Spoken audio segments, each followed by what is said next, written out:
Well, good afternoon, everyone. Welcome to the broadcast of the finals of the 2026 Missouri Masters Bowling Tournament. I'm Alan Dancy. I'm hosting today. We are here in Revolutions Lanes in St. Joseph, Missouri, the host of this Missouri Masters Tournament each of the 4 years it has been held. And to get you where we are, we started with 87 bowlers representing 9 states in qualifying rounds on Friday and Saturday night. From there, we made it to 32 that came back this morning to bowl in a double elimination, single game bracket tournament. Where we are now, we're down to the final 6. We have the finals of the winners bracket that we will be bringing to you on our feature lanes 5 and 6. That will be Nick Yoakum from Omaha against Brandon Weibel of Wadena, Kansas. Brandon getting to the finals, just eking his way out, 149 to 148. It was a rock fight. He won his match. And just to mention, the scores have been low through the entire tournament. That is not because of the quality of the bowlers, for sure, but rather the lane conditions. They are bowling on conditions set up the same as the 2022 USBC Masters. They've been used all 4 years here at the Missouri Masters at Revolutions Lanes. So the bowlers knew what they were getting into coming into this weekend. Again, we started with 87, 9 states represented, and here we are down to the final 6 here today. Should mention they are bowling for a prize fund of more than $10,000. The winner will receive $1,200, second place $750, third place $575, fourth place $475, and fifth place $425. Sixth place, so the bowler. All bowlers here today will be guaranteed at least $375. The reason we have that money for the prize fund is because of the sponsors. Our title sponsor is Lisa Finley Shelter Insurance Agency. Lisa here today, walking right by us right now. Hi, Lisa. Thanks for sponsoring again. Wonderful, exciting bowling. Yes, thank you. I'm really excited to be supporting these bowlers. It means a lot to me. I do a lot of sponsorships with other organizations like the Northwest Senior Bowler Tour, and it's a great group of guys that I like to support them as much as I can. Well, we're so glad that you're here today, and so Lisa Finley Shelter Insurance Agency, the title sponsor. Other sponsors include Miller's Tires and Exhaust, Northwest Senior Missouri Bowlers Tour, Storm Bowling Products, Ford Memories Engravings, Genius Graphix, Revolutions Lanes and Fun Center, the host site here, as well as Burky Turkey's Pro Shop. And I have Ryan Burks here of Burky's Turkeys here. Ryan, explain how we get, well, we got to the 6 bowlers now. We're eventually going to get to 5 for a stepladder finals. Yeah, we're actually down to the final game finals. We have 2 competitors that are waiting that just lost their match of the winner's bracket. So they're waiting to bowl the final 4 of the elimination bracket. Right, the losers here will be your 7th and 8th place finishers, and then the winners of the losers bracket will advance to that elimination match, where we'll have 4 bowlers bowl on lanes 4 bowlers bowl 1 match down on lanes 3 and 4, and it'll the low match or the low game will actually be your 6th place finisher, while the other 3 will be seeded for that final 5 step ladder. All right, so we've got Nick Yoakum and Brandon Weibel, the finals of the championship bracket, or the winner's bracket, and that winner will get no less than a 2nd seed as they continue on.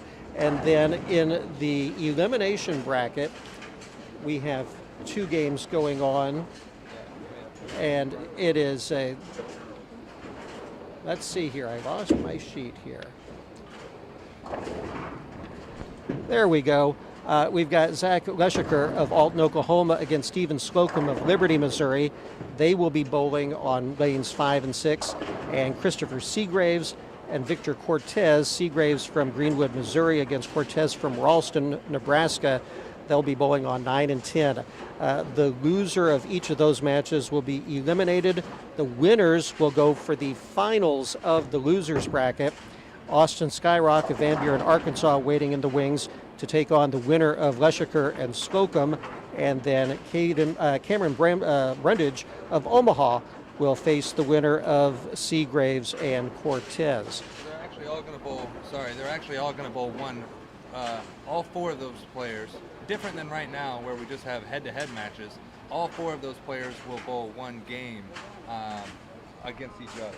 So it will be Shyrock, the winner of Leschiker Slocum, Brundage, and the winner of Seagraves and Cortez, the final 4 that will be vying for those other spots, those other 3 spots. Okay, very good. Well, we are just about ready to get going. Again, we will be on lanes 3 and 4 with the finals of the winners bracket against, it will be Nick Yoakum of Omaha against Brandon Leibel of Wathena. Should mention we had 87 bowlers, again, from 9 states. They came in starting on Friday in qualifying. To get to this morning's match play, it took an average of 178.8, which doesn't sound like much, but is pretty significant when you're looking at the lane conditions that we had here.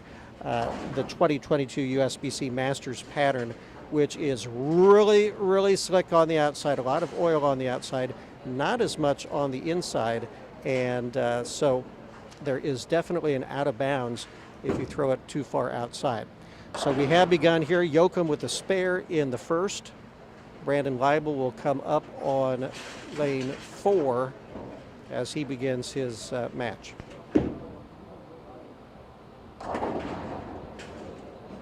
I know Brandon dealing with a finger that is not in good shape. He was showing it to me. He thinks he broke a blood vessel in his finger, and it's about 20 degrees colder. He's not getting the circulation, and this is a ring finger on his bowling hand. So we'll see how he can go here with this being his 5th game of the day so far, winning his first 4 matches. Crossover, leaving the 5-9. Not thrilled with it. He's really not releasing it anywhere near as he usually does. I'm a doubles partner with Brandon for several years. We won Missouri State Doubles Championship in 2014 together.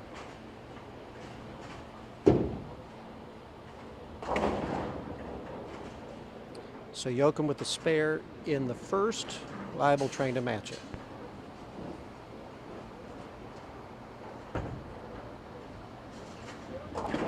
Just enough. Ball almost slid on by the 5-pin, but it did clip it, getting the 9, and a spare for Leibel in the first. Again, these lanes very, very tricky. They bowled 3 games. Scores were starting to improve toward the 3rd game as the lanes were breaking down a little bit. But following the 3rd game of match play today, they resurfaced. And so now this is the 2nd game on these conditions. They really haven't had a chance to break down very much with not much traffic on them. And out of the corner of the screen, you could see just getting out of a split there. Leibel with the big 4, throwing it much slower than I'm used to seeing him bowl, and it caught one of those dry spots, came up with a big split in the second.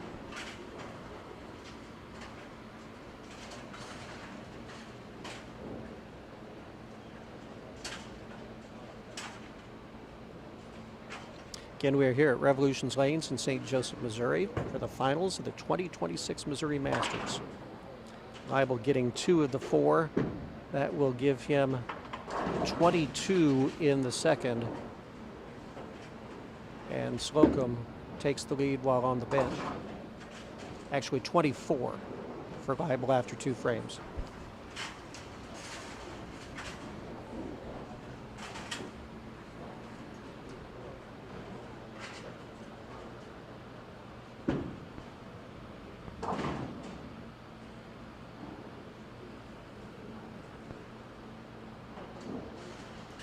Slocum in the second. Right in there, that 10-pin slides off the deck, gives him a strike.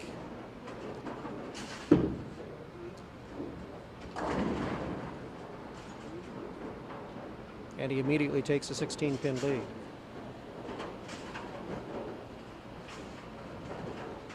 Again, with our camera shot here, the other camera shot, the wide shot, we do see the other two matches going on. We'll try to keep you updated on them as we continue on. Steven Slocum and Zach Leschiker, both with a double and a 9 to start their match. But Yoakum here in the third, leading by 16.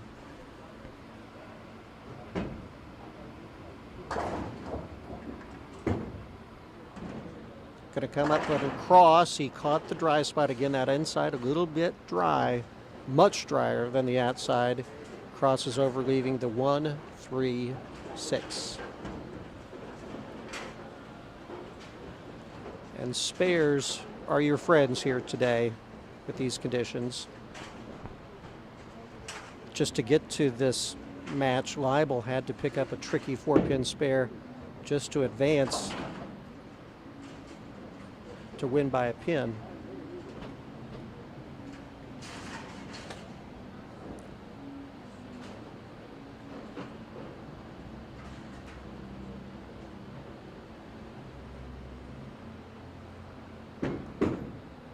Choosing a different ball for the spare. It gets right through the 1-3 pocket, picks up the spare, and he'll hold his lead after 3 frames.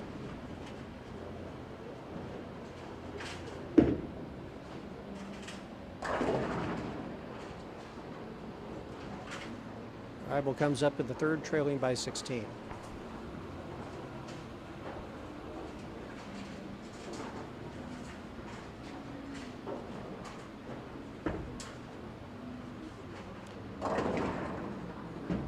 Little bit outside. It came back enough to hit the head pin, but nowhere near a strike. The 2-4 is what he'll need to pick up to stay 16 behind.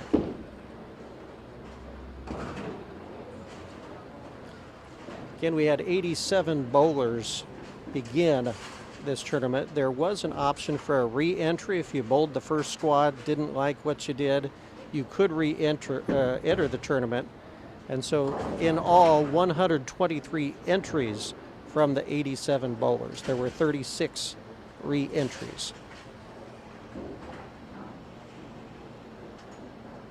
So Leibel picks up his spare in the third. He'll go now to lane 3 for the 4th frame, where last time up he left the big 4.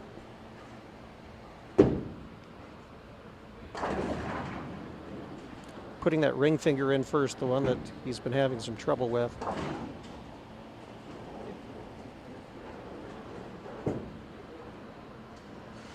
Again, it caught that little slick zone, and you almost could see the ball shake a little bit, trying to come back, but it didn't, to wash out the 1-2-10.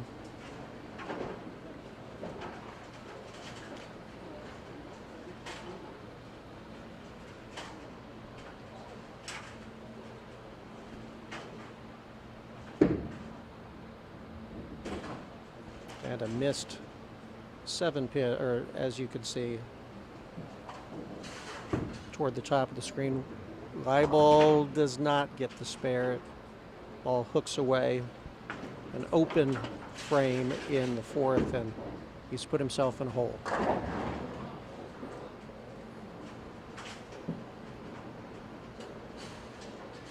Yoakum can take some control of the match here. Up in the 4th. Already ahead by more than 20.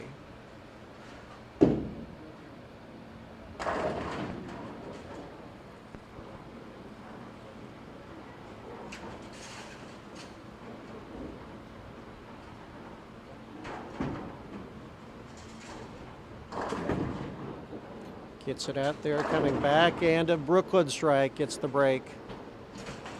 Not happy with the shot, but more happy with the result.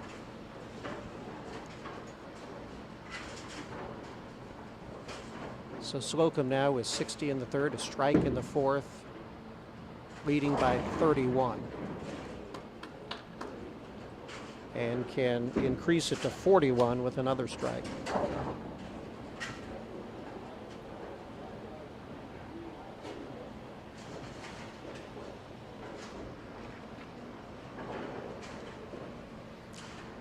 Yoakum from Omaha, coming down I-29 for the tournament this weekend. In the 5th. Another Brooklyn, but this one goes a little farther away, leaving the 3, 5, 6. Actually, that's the 3, 6, 9. I'm sorry. A little farther away from the lanes than I usually am, and I had to squint a little bit to see that. Could have really put some distance between himself and Leibel with the strike there, but he'll hope to get the spare and not open the door for Leibel to get back in the match. Again, with these lane conditions, spares so key to advancing on.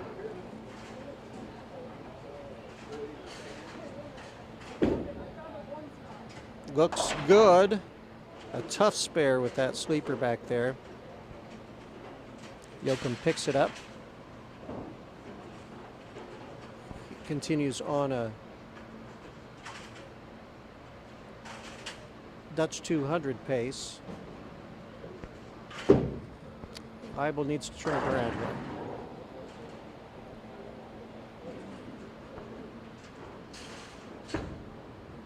A little uncomfortable on the release and just not getting the lift I think that he would normally get. But with his finger not 100%, misses the pocket again. 1, 2, 4.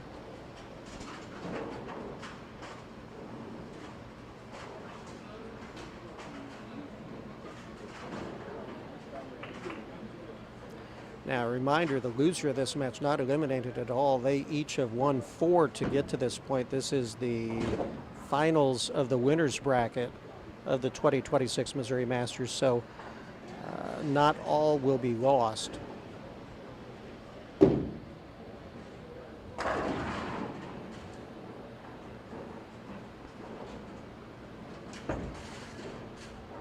Is that going to make it back? Oh, it made it back a little too far. Missed it, but not by enough. Leaving another open frame there. Leibel with 58 in the 5th.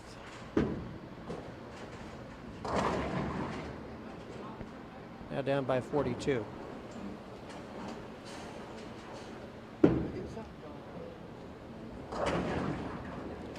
Meanwhile, on the next pair, we do have quite the match brewing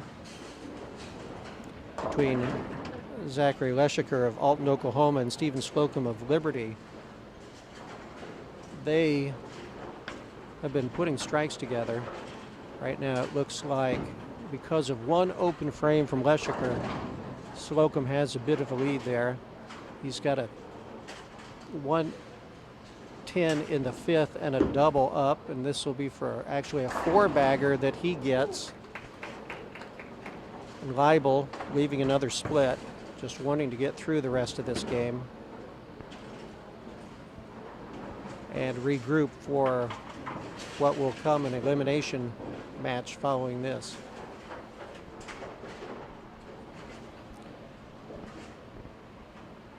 So Yoakum comes up in the 6th frame, 80 with the spare in the 5th.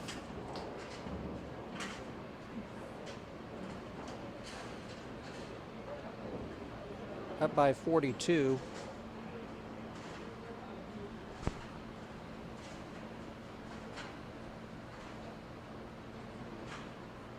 There at the top of the screen you can see Leshiker. He's going for a 4-bagger himself, the left-hander in the pocket with the strike. Trying to keep pace with Slocum.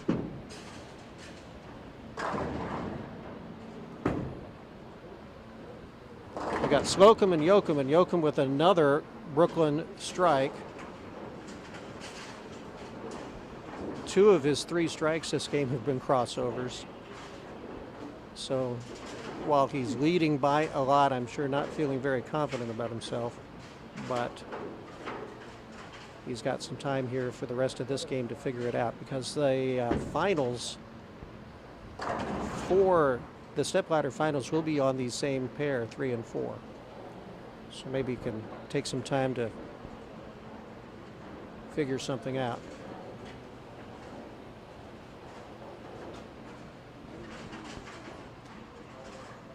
And there you see Leschiker at the top of the screen with 4 in a row, going for number 5, and gets the count, gets the carry.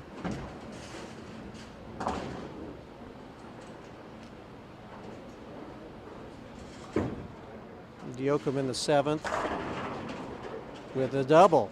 Or I'm sorry, that was Yoakum, yes, with the strike. His first double of the match, and that was right there in the pocket. Zach Leschker, who is one of 2 lefties to make the top 32. As a lefty myself, I can cheer for that. Leibel gets up there and finds the pocket, and maybe he can figure something out here in these final frames before going into an elimination match.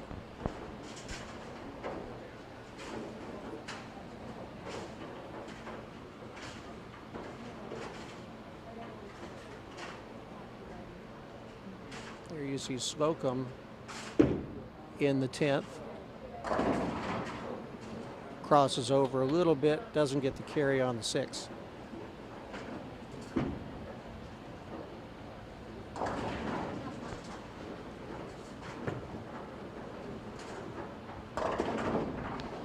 Live with the 7 camp.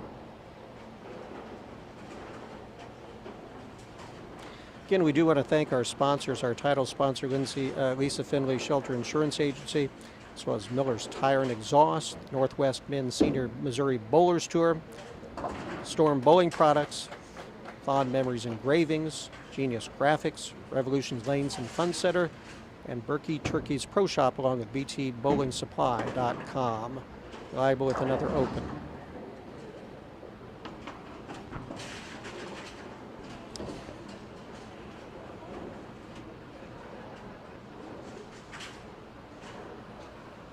Meanwhile, Slocum is coming up here. He gets a spare in the 10th with a strike. He'll finish with a 247. Brooklyn strike with a 247. Leschker will need to double in the 10th, and he's working on a 5-bagger, but still will need 2 more to avoid elimination.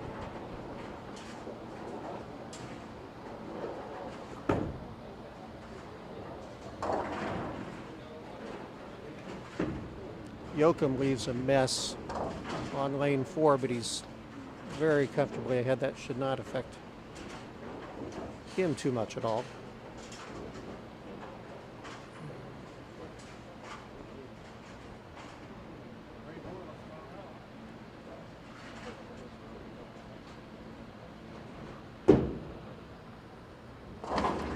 Meanwhile, on lane 6, Leschker does not get a strike. He doesn't get the carry on the 7-pin.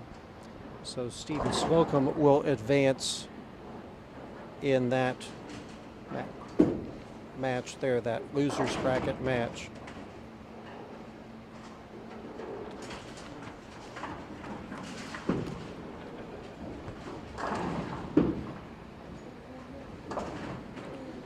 So Slocum will advance to take on Austin Shyrock from Van Buren, Arkansas. Slocum from Liberty, Missouri. We do have one other match going on that is not within camera range. That is Victor Cortez of Ralston, Nebraska, against Christopher Seagraves of Greenwood, Missouri. And they are just wrapping up as well. And we'll see if we can get word as to who won that match.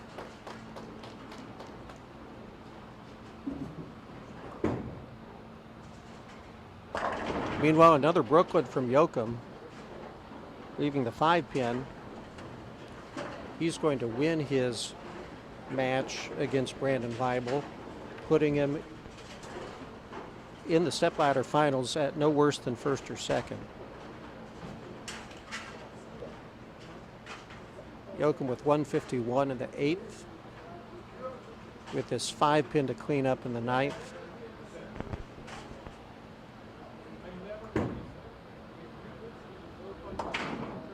Comes back and picks it up. Leibel will be up quickly here in the 9th. Kind of running out the string here.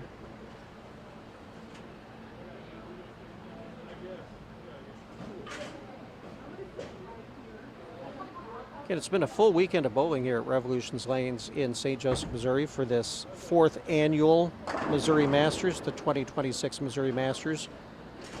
More than a $10,000 prize fund that 87 bowlers were vying for starting on Friday.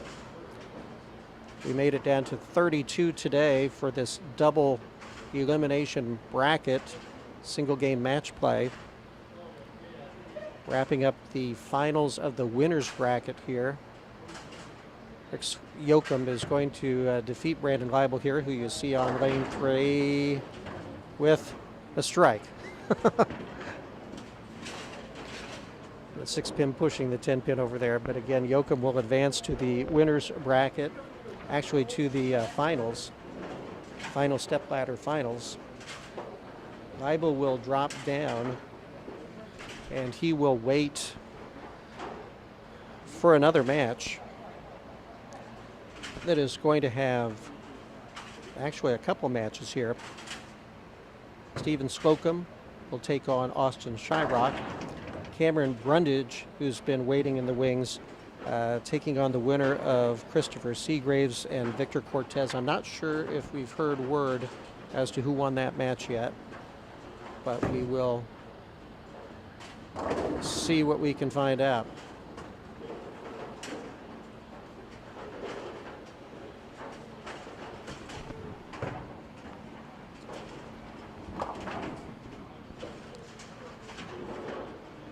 So Brandon Leibel finishing up with a 142. So his last 2 games has been 149 and 142. He'll hate me for saying that, but I'm sure his finger has not helped the situation. I think it's maybe a broken blood vessel in his ring finger of his bowling hand. And then certainly the difficult lane conditions that all the bowlers are dealing with today. Yoakum will have his fill ball here in the 10th. With a strike, no, with a 7 count, he'll end up with a 195. So Nick Yoakum will advance.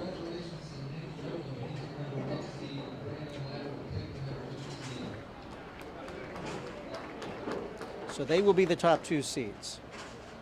And wait for the rest of the bowlers here.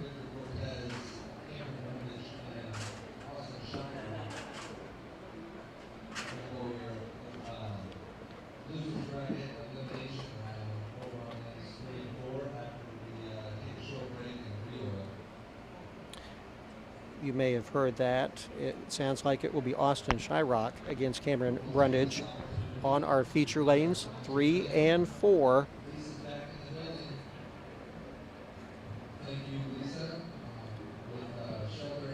Then we also have Victor Cortez, who advanced against Stephen Slocum. Running down the prize fund again one more time for you again. The winner of today's event, the 2026 Missouri Masters, will receive $1,200. Second place, $750. Third place, $575. Fourth place, $475. And fifth at $425. Those will be the top 5 placings for the step ladder that we are still a little bit away from here. But we do know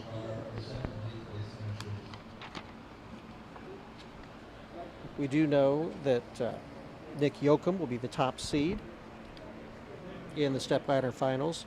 Brandon Leibel, despite the last couple of rough games, will be second. That is due to winning his first 4 games of match play today. And again, with the win here, Yoakum winning all 5 of his matches this morning into this afternoon to get into the top seed for the finals. And then we've got 4 bowlers bowling for 3 positions, 3rd, 4th, and 5th.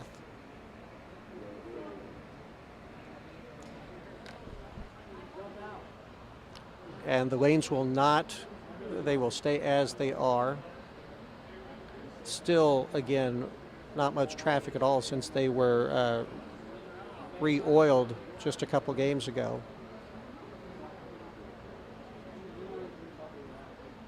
Actually, I misspoke. They are bringing them out, bringing the lane machine, the oil machine out for a little bit of resurfacing here as we continue on.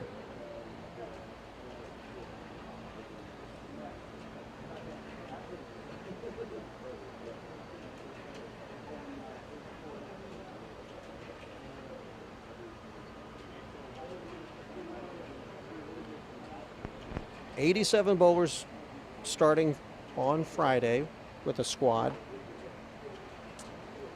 Actually, squads on Friday and Saturday. If they didn't like what they did on Friday or the first squad on Saturday, they could re-enter. And we did have 36 re-entries, so for a total of 123 entries into the Missouri Masters. 9 different states represented.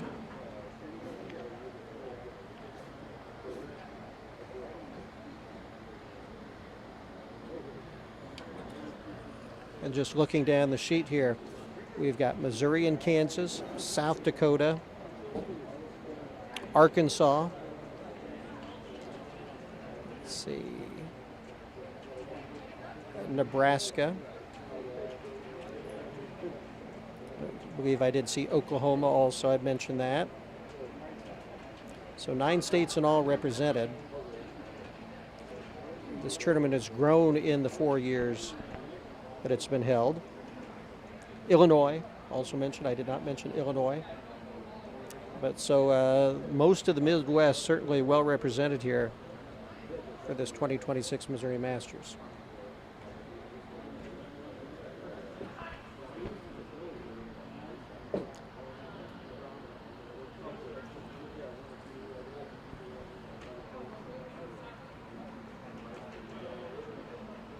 If we can, I'd say we're going to take a very quick break as the lanes are being re-oiled here. And we will return in just a moment with more coverage of the 2026 Missouri Masters from Revolution's Lanes in St. Joseph, Missouri. We'll be right back.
All right, everybody, welcome back to the finals of the 2026 Missouri Masters Bowling Tournament here at Revolutions Lanes in St. Joseph, Missouri. I'm Alan Van Zandt hosting today.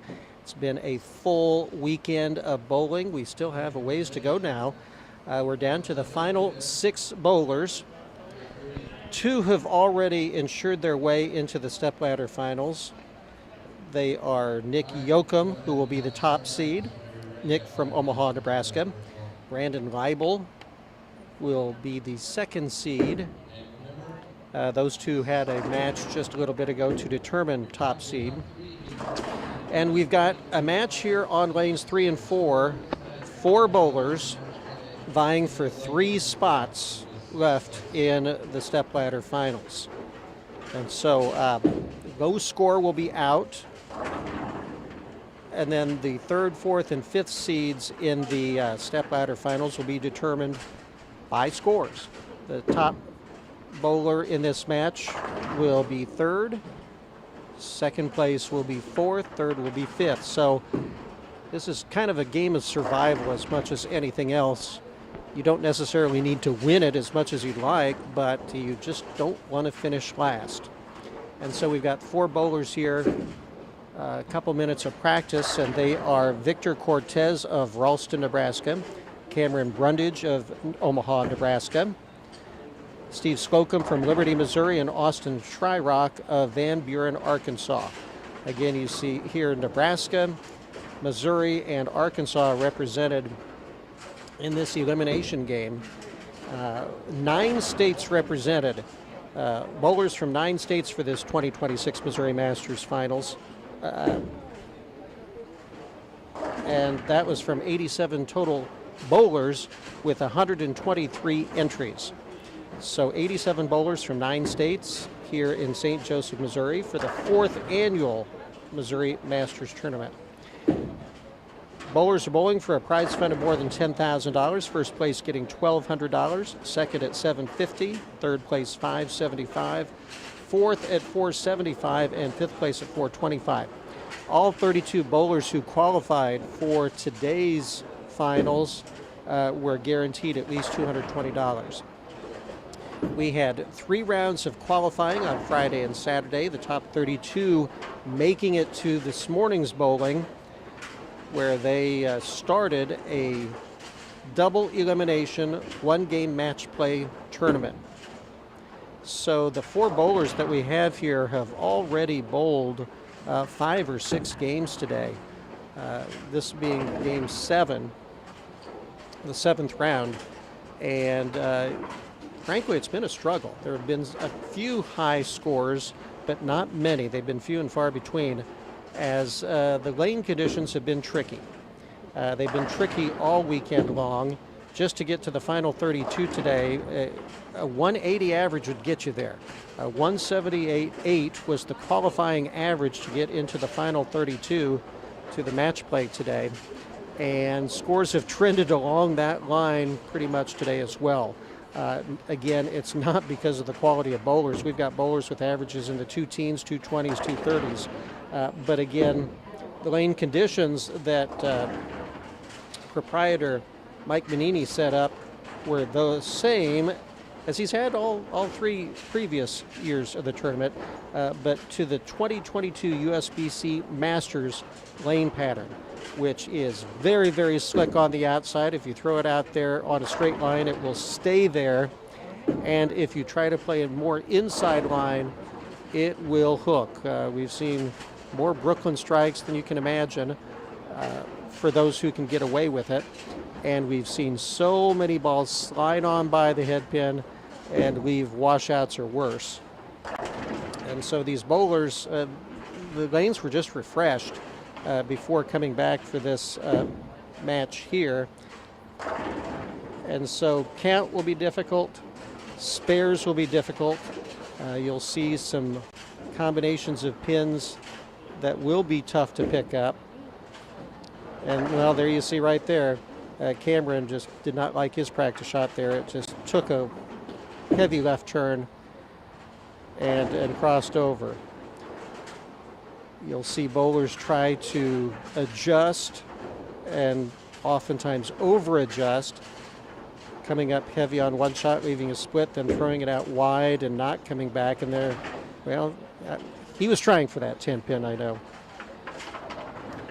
And so this will be a fun match to watch, with 4 bowlers vying for 3 spots in the stepladder finals.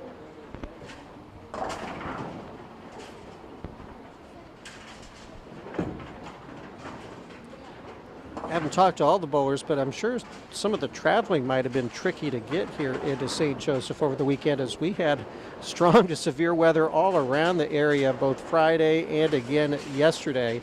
Beautiful sunny day today here right now, and I think probably some of them would, if they weren't here, would be out golfing today. But it looks like practice has wrapped up. Players are wishing each other good luck, and we are about to go for this next round of the Missouri Masters.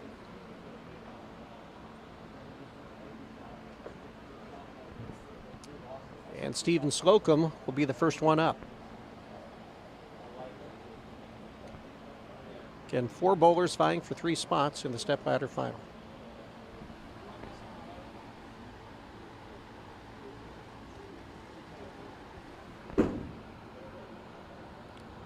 Slocum with an inside line comes up high, leaves the 6-10 on the left lane.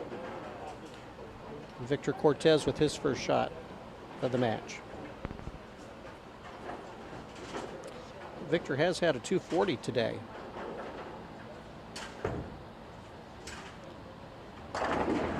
And packs the pocket, but comes up with the 9 pin.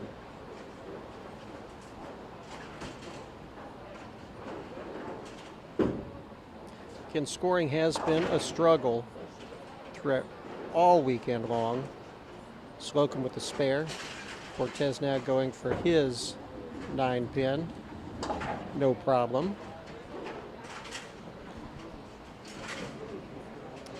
So coming up on the left lane will be Austin Shyrock from Van Buren, Arkansas. He had won his first couple of matches today before falling into the losers bracket. Comes up high, the 6-9-10. And Cameron Brundage here on the right lane from Omaha, coming down I-29 for the weekend. Brundage, the one two-handed bowler that is left with us today, does not get the carry. And Shyrock cross lane for his spare. So far in the first frame, we've got spare, spare, spare, and we'll see if we can make it 4.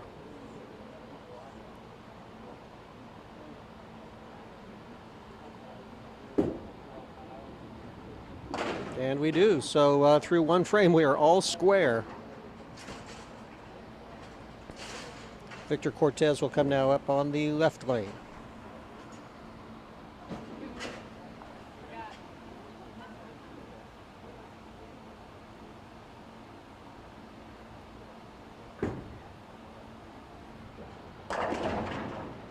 Trying to get some help there with the messenger. It goes right in front of the 10 pin. They'll have that for his spare. Meanwhile, Steve Slocum from Liberty on the right side. And the first split of this match from any of the bowlers, the 4-7-10. In such a fine line between hitting the pocket or coming up heavy and leaving a split, or not even making it there and leaving a washout or worse. And Cortez with the spare.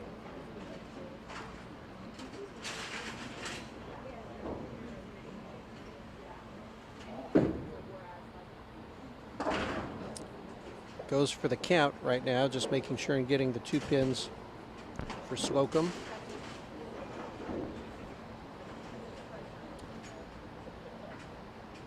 So that's the first open between the 4 bowlers we have. Cameron Brundage now on the left, working on a spare.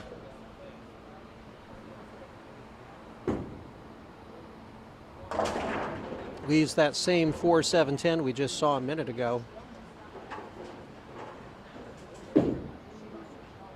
Shyrock mixes it up a little bit, but leaves the 7. Again, the key, I think, into a match like this when you've got 4 bowlers and just trying not to finish last is to make sure and cover your spares. Open frames will be what makes the difference in this match. Chops the 6-9 off the 10, and there is another open. Shyrock with the spare. So we're now through 2 frames. So far, Cortez is clean with 2 spares.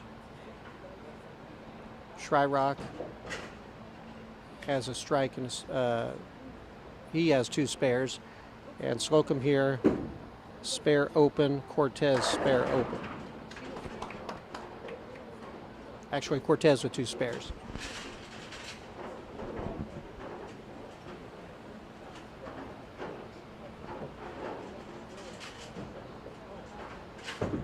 Cortez in the third, 2 spares, and a mess.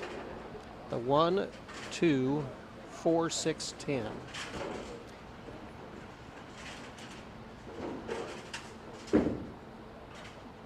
Shyrock, the double wood, the 2-8. Again, in addition to picking up your spares, just at the very least, pin count is going to make a big difference in a match like this. Look at that spare, though. Great pickup.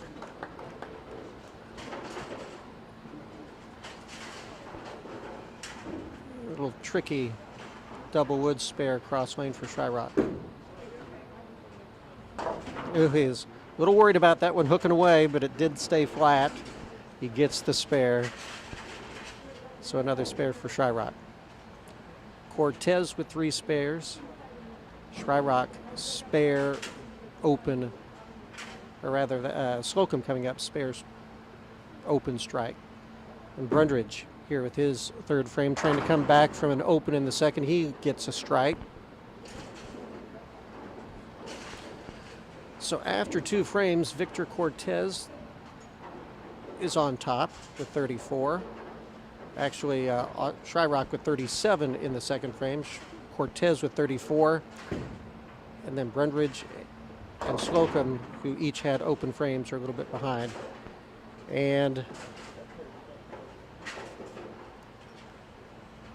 That's not good.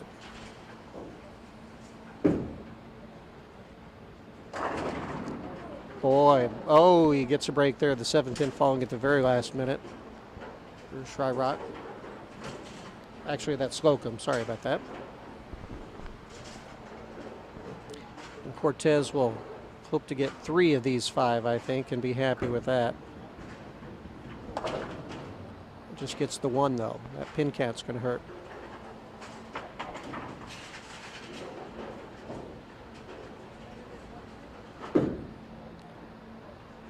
Slocum happy to be just shooting at the 10-pin there, gets the spare.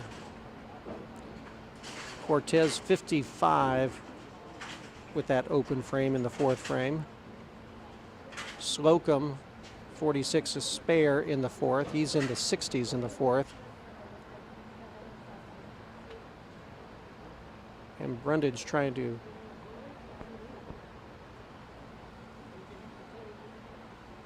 come up here on his strike. Comes up high, baby split. Double would have helped. And Shryock now here, who has 3 spares so far. And again, spares may be the name of the game. If you can just keep it clean, you should be in good shape of advancing.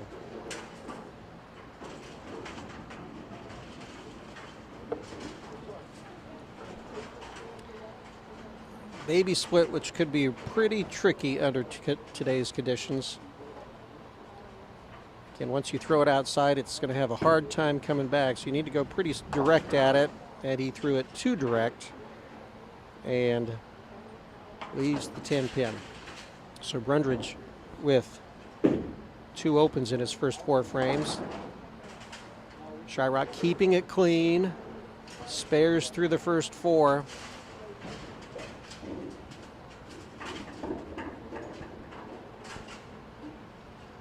And he is the only one so far without an open frame.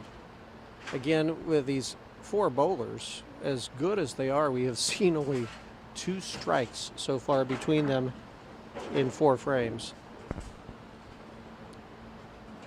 Slocum coming up, working on a spare.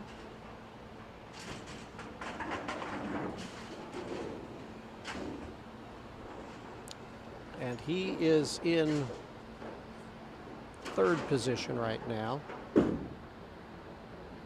As the ball comes back, you can see that same kind of hit that just left the baby split, but the 10-pin falls there. He leaves just the 3. And Cortez trying to rebound off that Greek church.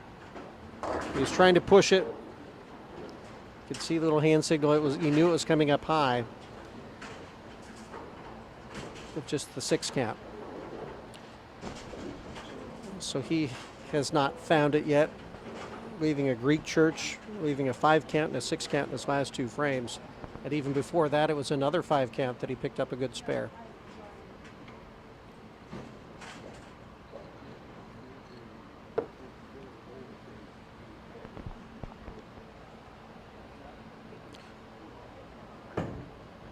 There's Cortez with a tough spare, and he clips the front one. He gets the double wood part of that spare, and he will fall into 4th position with that. Again, the top 3 in this match advancing. Slocum with the spare. Cortez with 63 in the 5th. Brundage, who had been in 4th, can move out of that spot below the cut line here with the mark.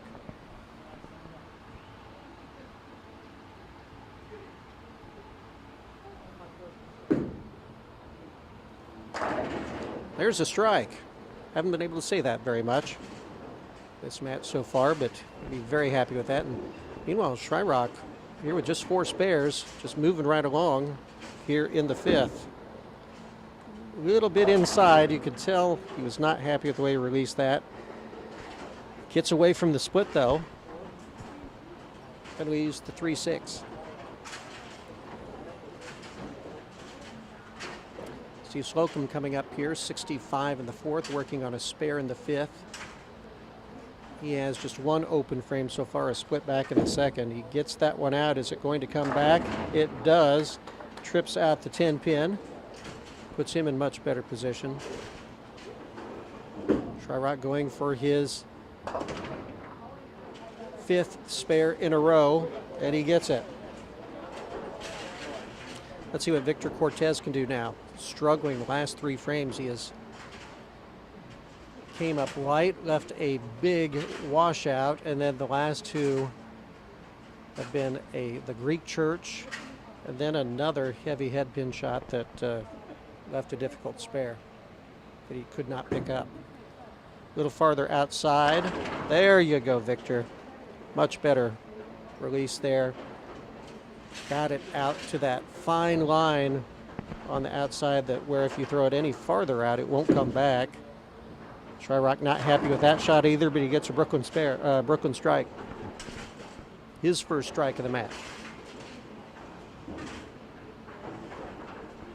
The top scorer here of this match between these 4 bowlers will end up 3rd in our stepladder finals. First 2 positions already secured by Nick Yoakum in the lead spot. Nick from Omaha, Nebraska. Brandon Leibel from Wathena, Kansas will be the 2nd seed in this.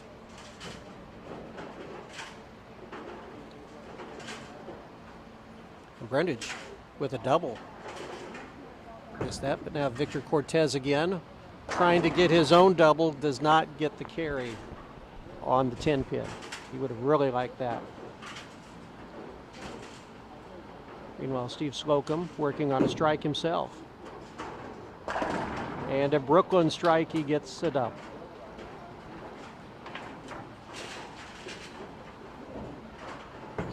Cortez really needing this spare. Gets it.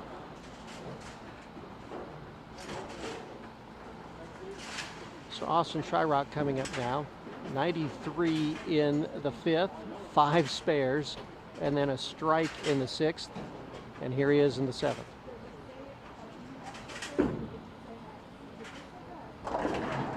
Light shot, maybe split on the opposite side. The 2-7. And Brundage here can make himself feel a lot more comfortable. He's got 54 in the 4th, but strikes in both the 5th and the 6th frame. Trying for a turkey. But he throws it way out to where it's never coming back from there with the speed he had and the angle he had. The 1, 2, 4, 8. And another spare for Shryock. Only bowler of these 4 who stayed clean through 7 frames. Brundage really needs to pick this up or his double will really have gone to waste.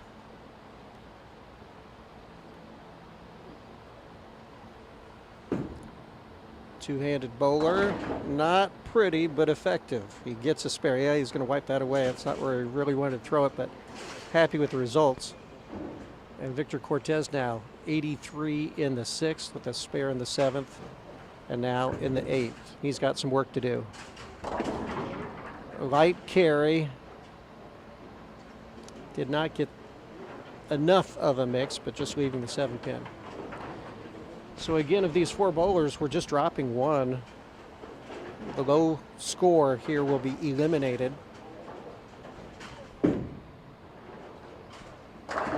Just Slocum with a strike. That gives him the first turkey of the match, which is going to make him feel a lot more comfortable about advancing. Meanwhile, Victor Cortez misses his 7 pin, and he's in trouble.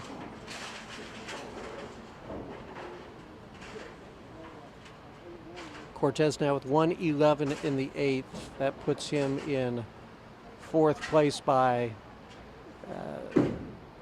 20 pins over the 3rd place bowler.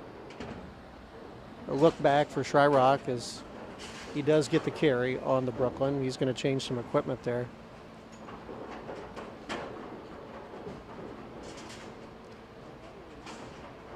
Brundage after that tough spare he picked up last frame, coming up here in the 8th.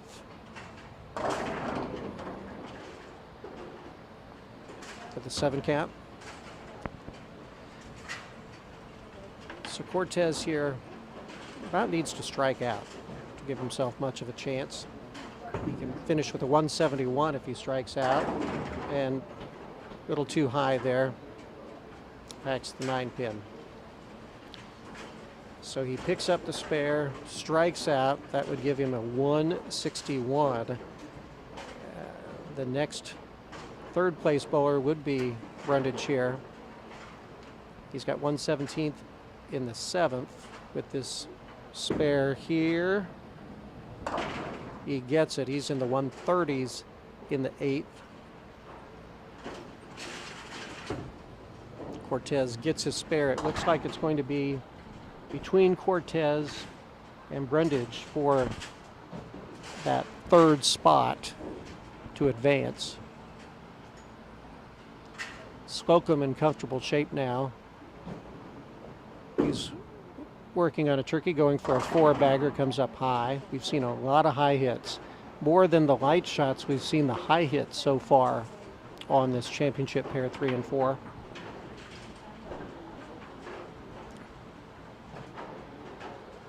If Brundage stays clean here in the 9th and 10th, that will be enough to get him to advance. And that's a strike.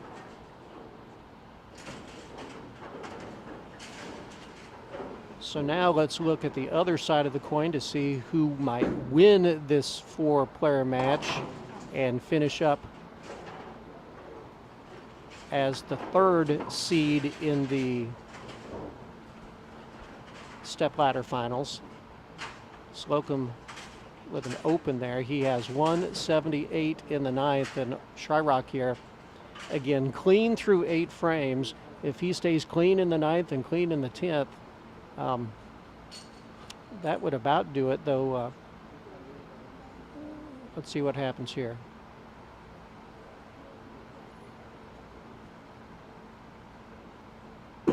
Working on a strike. And another. There's a double. So it will be Slocum and Shyrock fighting for the win here in this 4-player match.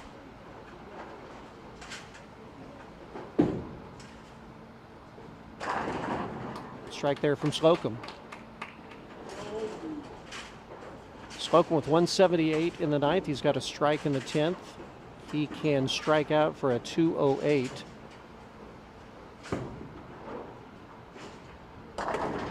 Cortez finds it for a strike. Kind of a sarcastic clap there.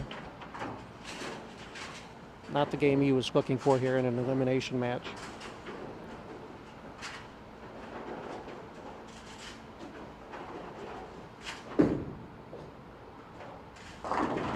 Little high for Slocum.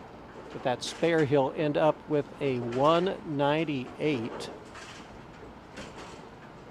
So we'll see here what Shyrock has to do here to win this 4-player match and advance.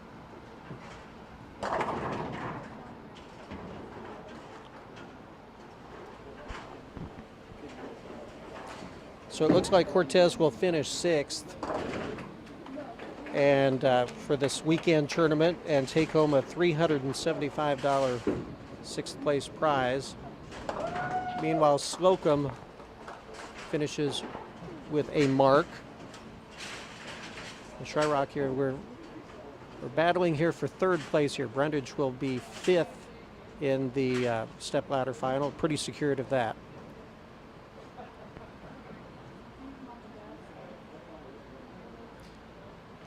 So Shyrock with 133 in the 7th. He's got strikes in the 8th and 9th.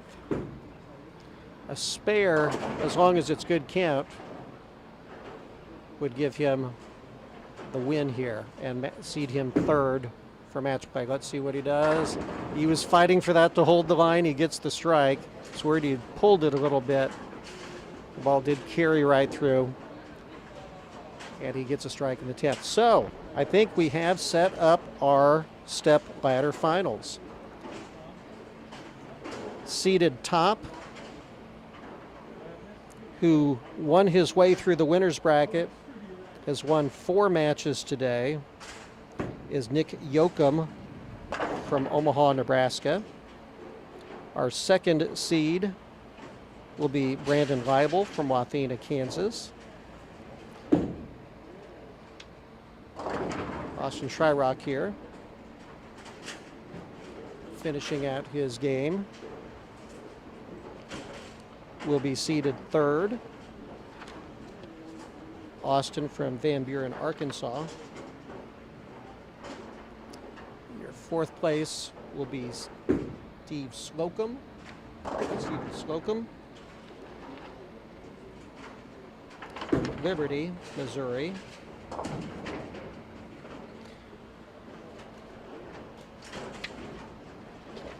And then fifth will be Cameron Brundage from Omaha, Nebraska, who gets out of this elimination match. So what that means, we'll start stepladder finals.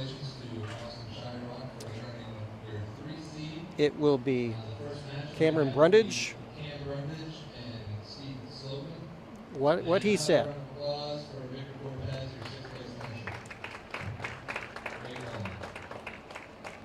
We'll go right into the step ladder here. We'll reset the names on the computer, and then you'll go right in. You will get 2 balls on each lane. All right, so it's Steve Slocum against Cameron Brundage here in the 2026 Missouri Masters. We have set our final 5 stepladder finals up. And before they get going here, this gives us a chance to thank our sponsors for helping get this broadcast and this whole tournament for the bowlers and for everyone here. Title sponsor, Lisa Finley Shelter Insurance Agency. Other sponsors include Miller's Tires and Exhaust, the Northwest Senior Missouri Bowlers Tour, Storm Bowling Products, Fond Memories Engravings, Genius Graphics, Revolutions Lanes and Fun Center, our hosts here this weekend, and Burky Turkey's Pro Shop. Ryan Burks and the gang here doing a great job running this tournament, as well as btbowlingsupply.com. Slocum and Brundage will have 2 practice balls on each lane, though they just finished bowling here, so maybe they might just a little experimenting here with what they can do. Most of the shots that we've seen from this last match came up high more than light. And so we'll see if that will change here for this first play of match play in the stepladder finals. Again, we had 87 bowlers from 9 states start this tournament on Friday evening, and we're now down to the final 5.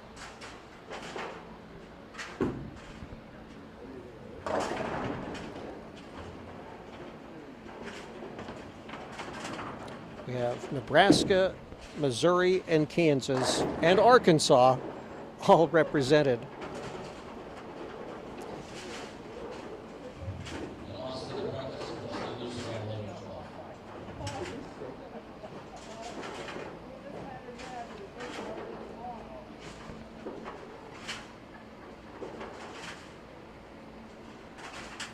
One more practice ball for each of them, and we'll get this started.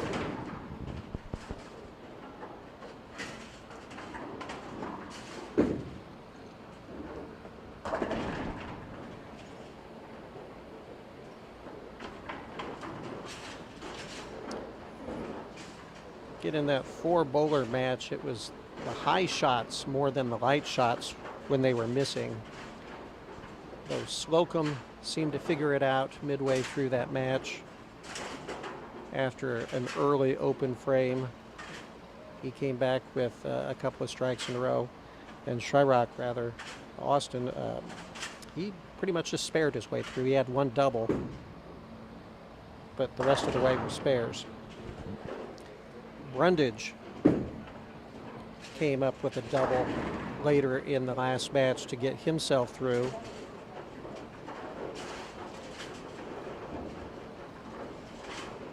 And so we're about to begin. Players wish each other good luck. And the step ladder finals about to officially begin.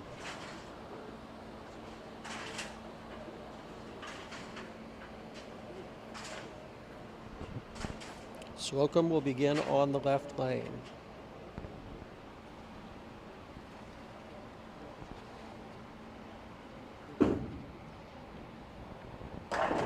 With a strike. Great start.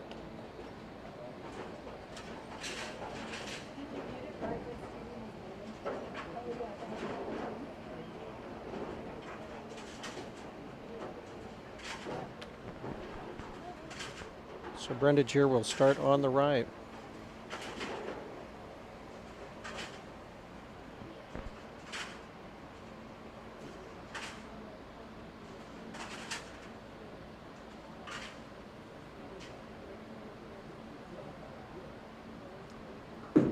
Two-hander with the throw, puts it right in there for a strike. Starting off a little differently than we did the last match. Both players with strikes.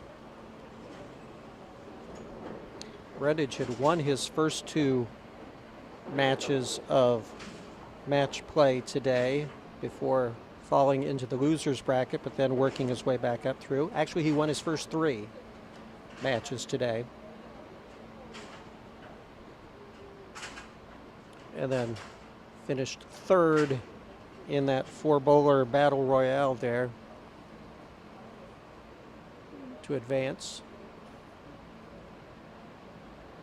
Here on the left.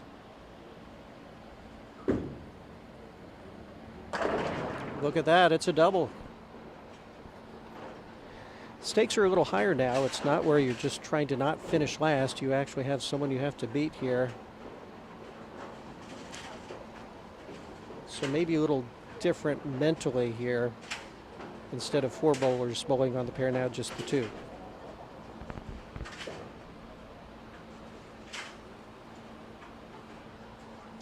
Slocum trying to match Brundage's double. And he sure does.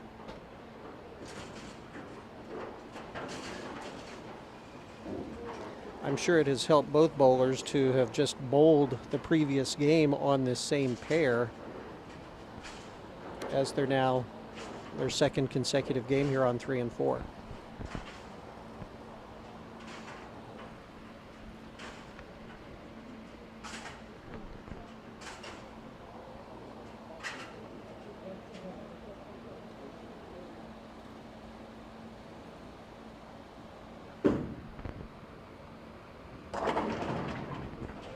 Light hit, does not get the carry, leaves the 7-pin on the left lane.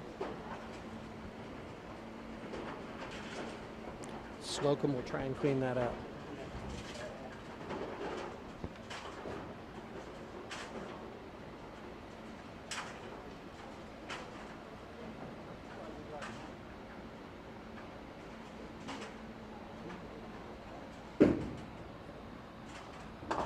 Gets the spare. So he starts with a double and a spare. 29 in the first frame, spare 49 in the second then. And Brundage can come up here in the third and take the lead with the strike.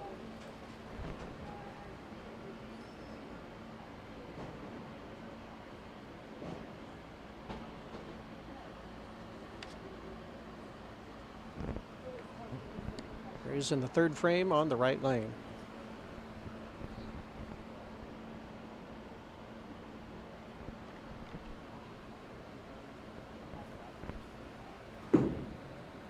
Looks good. It is good. Another strike. Starts with a triple. Takes an 11-pin lead.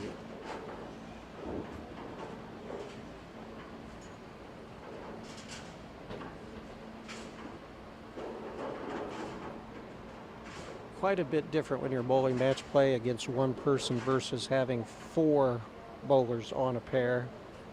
A little more focus.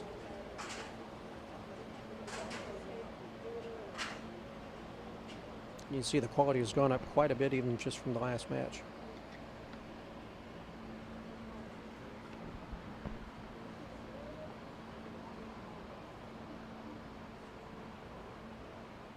working on a 3-bagger.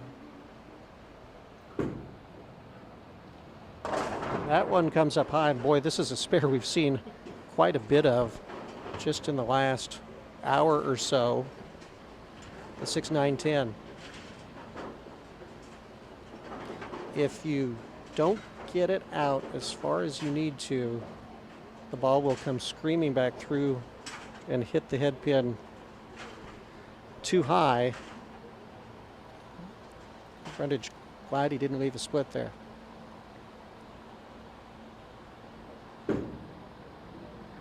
Looks, oh boy, you could see that ball just kept going a little farther outside, a little farther outside. It did not come back in. He leaves the open frame. So after leading by 11 after he had that turkey, all was just given away in that one shot.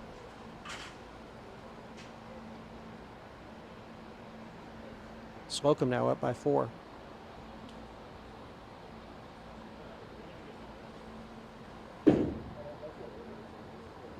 Not happy with that shot, you could tell as soon as he released it. Again, another high shot. The 3-6-10. And again, when they're missing high. I think they're afraid to throw it outside because if it goes too far, it's not coming back. And you leave a messy spare. But this isn't tough enough as it is.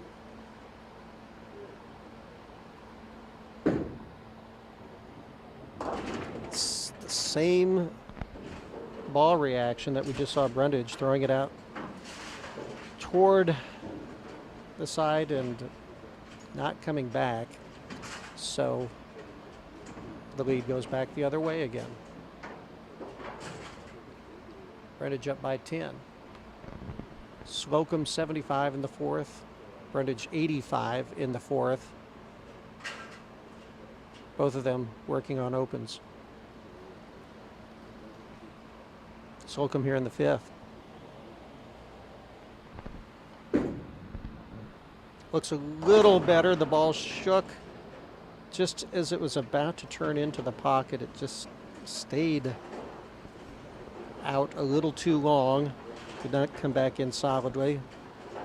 One of the lighter shots that we've seen, and it's the double wood. It's the 2-8, which will be a little tricky going cross lane to get also. See how he does here.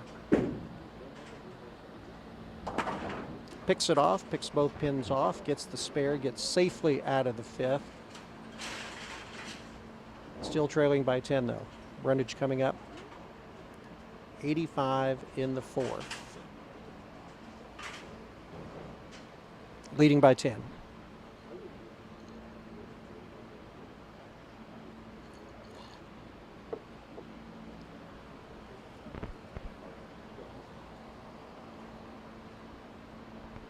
This last shot came up too high. Let's see how he adjusts to that. Gets out a little bit farther, but a little too far. He almost leaves the identical 2-9 or 2-8 that Slocum just left, but the 2-pin falls forward, leaving just the 8-pin. Again, the line is just such a fine line between getting into the pocket versus coming up way too high, leaving a split or a tough spare, or coming up light and not even having a chance for a strike.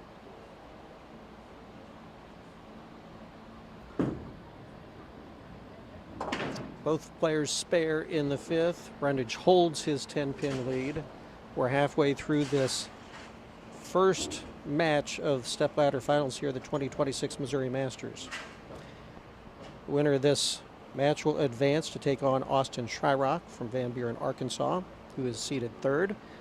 The loser of this match will take home a check for $475, or rather $425 for 5th place.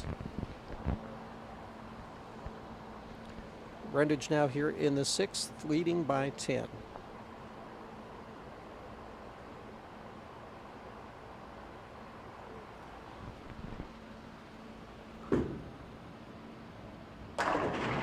Seemed to step a little farther to the left on his approach there, and the ball came back nicely for the strike. We'll have to see if he continues that line. There you see the score there. Brundage 105 in the fifth with a strike. Slocum 75 in the fourth with a spare in the fifth, so he'll need to strike to stay within 10. He sure does. Good shot.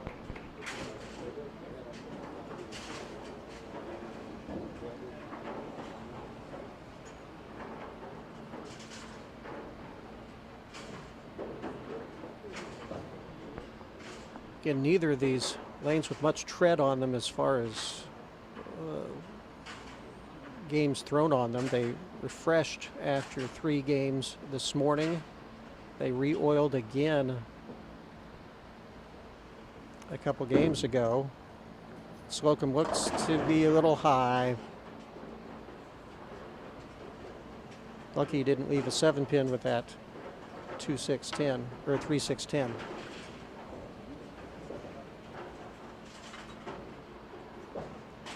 He'll need to pick this up to stay 10 pins behind.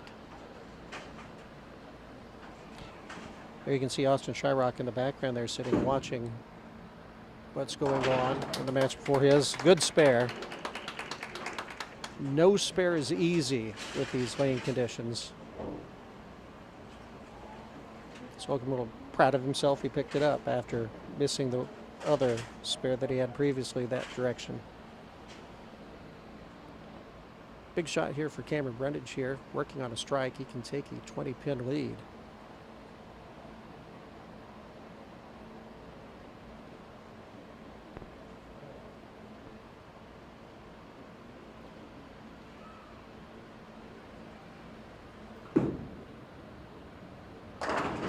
Biggest shot of the match so far with the strike, and the biggest lead of the match so far for either player at 20 pins.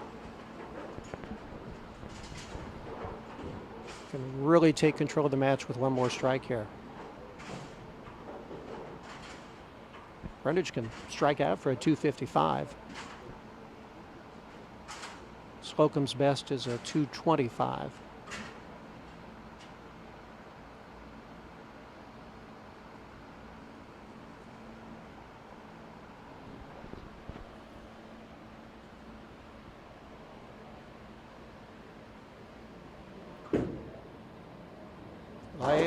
Leaning to try and get in to the pocket. He knew it was going to come up light, and leaving the 5-7.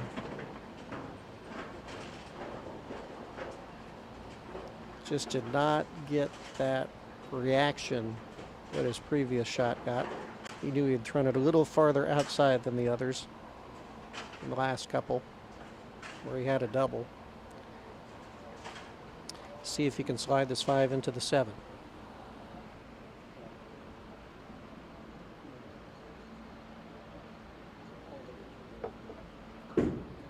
Gets it out there. It's going to be close, but not quite. So an open frame for Brundage in the 8th opens things back up for Slocum. Brundage with 161 in the 8th. Slocum still down, but can make up some ground here in the 8th and 9th.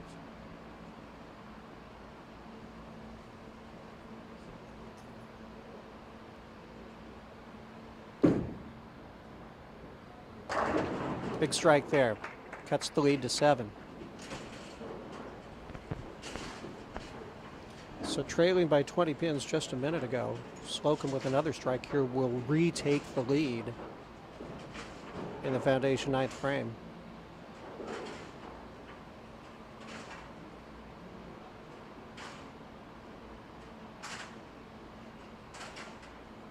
Slocum actually down by 6. Sorry about that. Still can retake the lead with a strike. Gets the carry on the 10 pin. This match has gone back and forth. Again, it's just a matter of staying clean. It's the open frames that have caught both of them at points in the match. Brundage will come up now in the ninth. The bowl is ninth and 10th here. Can strike out. He has a possible 221. He can strike out. And Slocum on a 205 pace, but still with a 225 possible.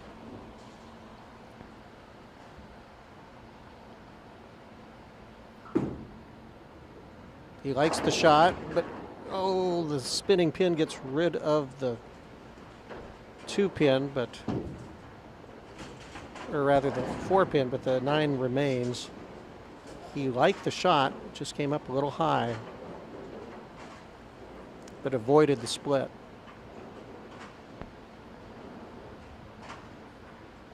So if Brundage can pick this up, the best he can have now is a 210, 211 rather.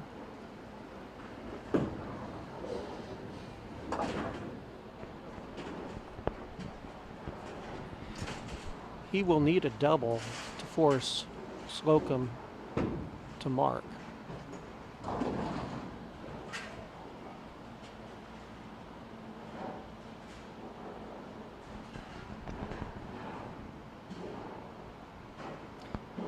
Before you get a double, you need the first.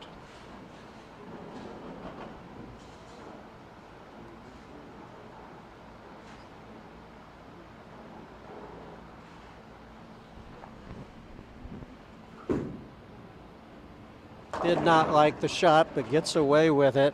He knew it was going to come up high. Pins caved in. And Brundage with a strike in the 10th.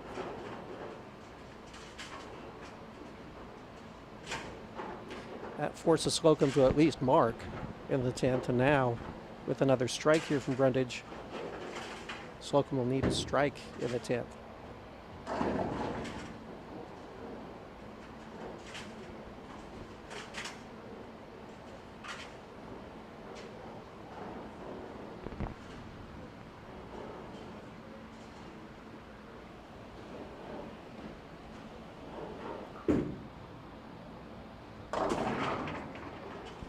All right, the 8 count means that Brundage with a spare here, not happy about it, slamming his bag down, will finish with a 201. If he can pick up this spare, as he does. So this will force Stephen Slocum to get good count, a spare, and good count again. He can lose 3 pins of count. If he gets 9 spare 8, that would be enough, or 8 spare 9, that would be enough.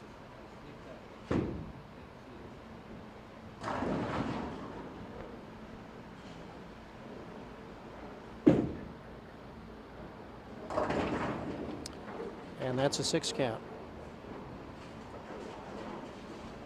Actually, a 7 count. The back pin fell.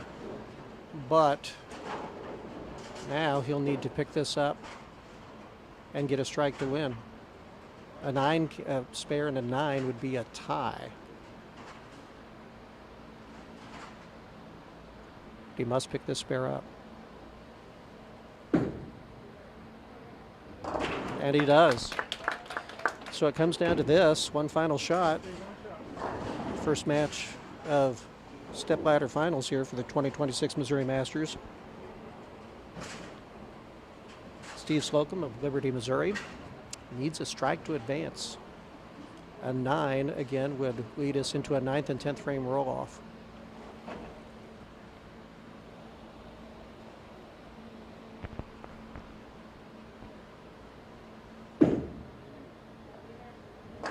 And a Brooklyn strike to advance.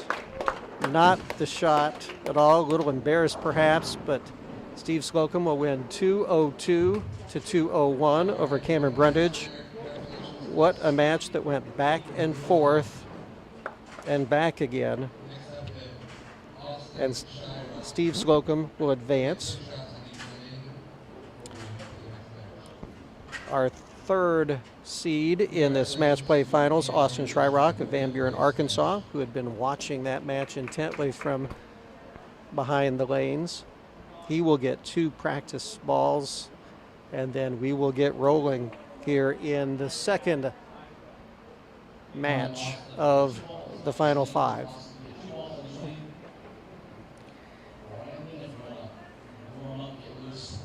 So we're down now to 4 bowlers left from the 87 that we had that started things off Friday.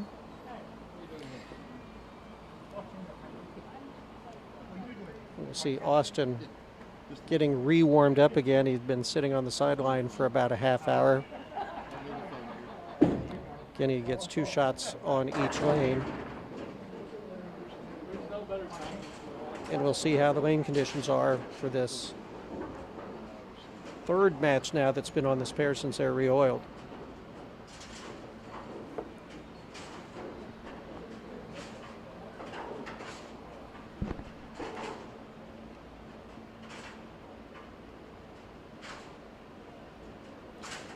So Slocum over Brundridge,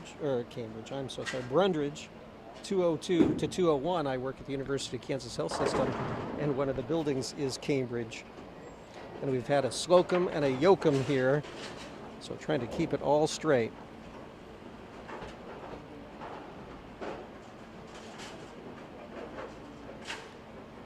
But what a match that first one was here. It's been a great weekend of bowling. Scores not incredibly high again, just the lane conditions have made things so tricky for the bowlers.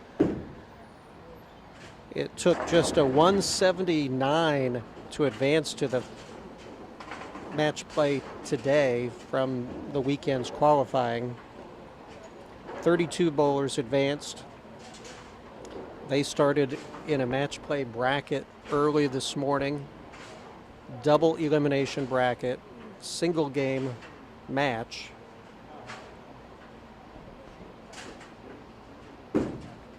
And then both Shyrock and Slocum surviving that 4-bowler battle royale, not to finish last, to try and advance to these stepladder finals.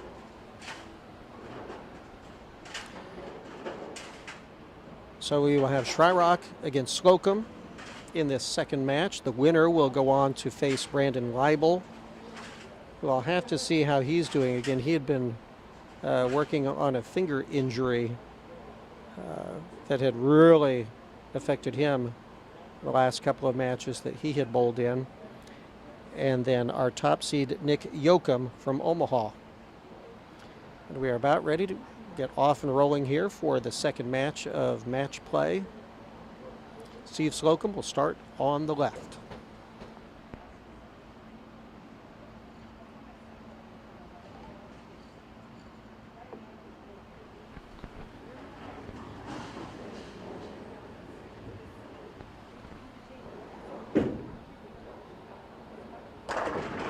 Slocum starts as he did his first match with a strike.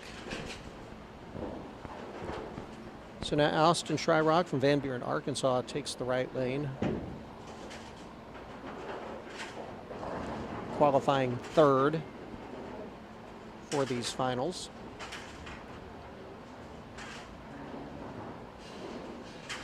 The 202 and 201 that you see at the bottom, you can ignore. That was the final score from the last match. They have not adjusted that on the scores yet.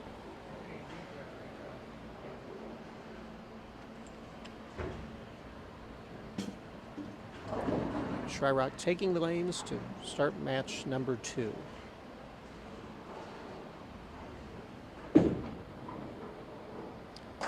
Pretty direct line at the pins. Comes in nice, and he starts with a strike as well.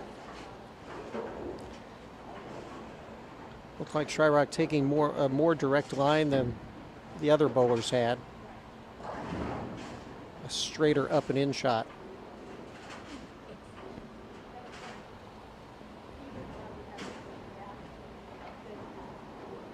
Trying to start the match with a double.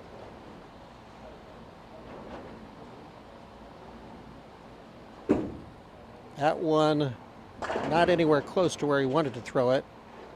And there you see the results. The 1-3-6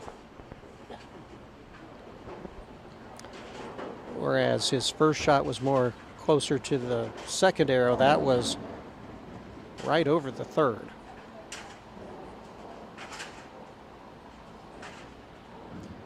The first match, he kept things clean.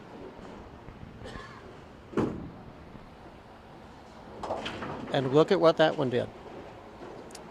Did not move but an inch and left the head pin. So after a clean game last game, an open in the second.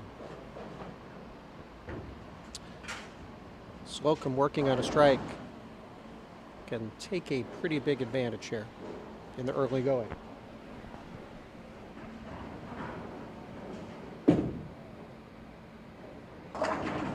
He was not entirely thrilled with that as well. Comes up high, leaving the 310. We have seen so many baby splits and so many spares with the 3-pin from these high shots.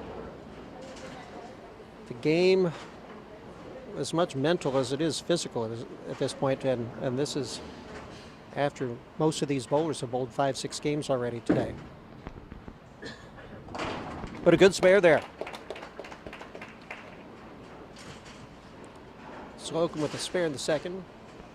He'll hold the lead going into the third, up by 12 pins.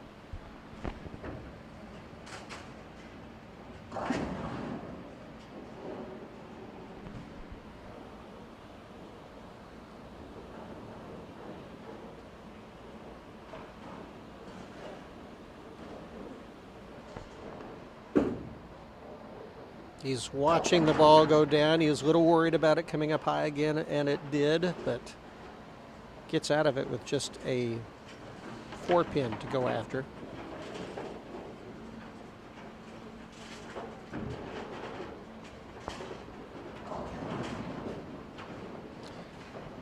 Meanwhile, down at the other end of the house, Brandon Leibel starting to work his way back into shape, loosening up. Spare for Slocum. Leibel again with, we'll see how his hand is doing, his bowling hand.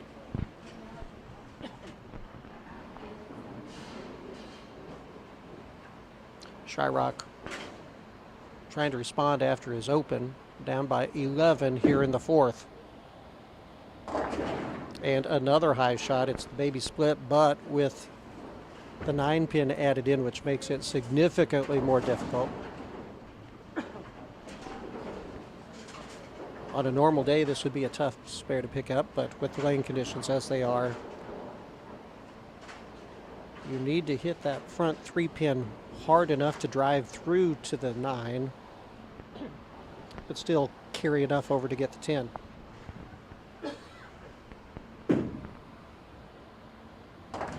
Gets the 3-9, but does not pick up the 10, so that's the second open in a row for Shyrock.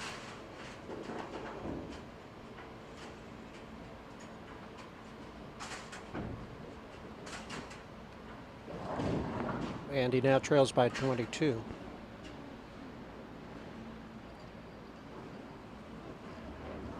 The key to getting him through the first match was staying clean. Not so the case here.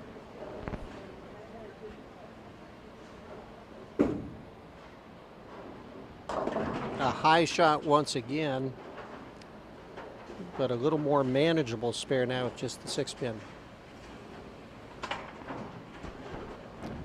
Shyrock has come up high 3 times in a row.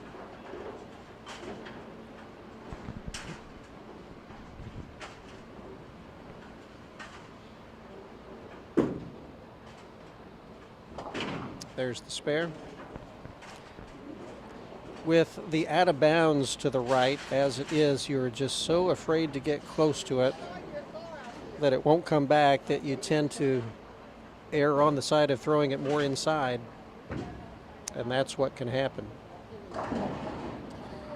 So Slocum comes up in the fourth frame, working on a spare, up by 22.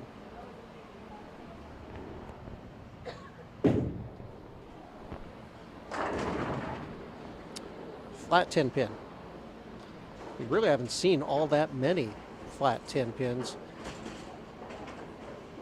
Because it's been so hard getting it to the pocket that once it gets there, it has enough to drive through.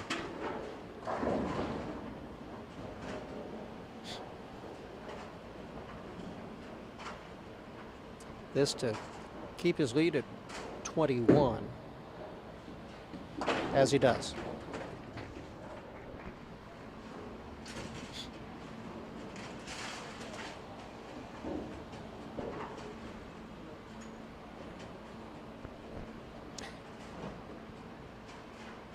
This now the second match of the stepladder finals here of this 2026 Missouri Masters. Austin Shryock of Van Buren, Arkansas against Steve Slocum, who you see on the lanes from Liberty, Missouri. Slocum leading by 21 pins.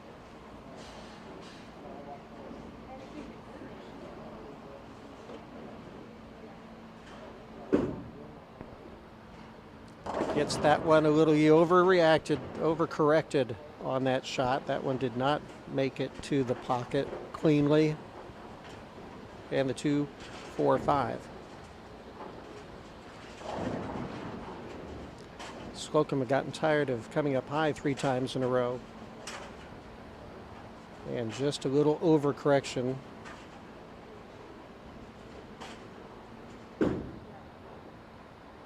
Straight at the spare.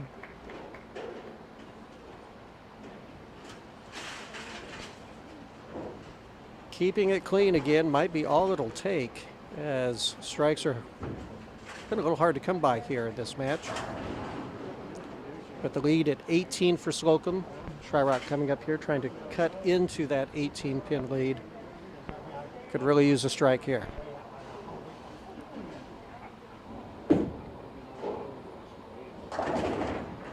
Just the littlest bit high, trips the 4-pin, not happy with that. I think he thought it was a better shot than that.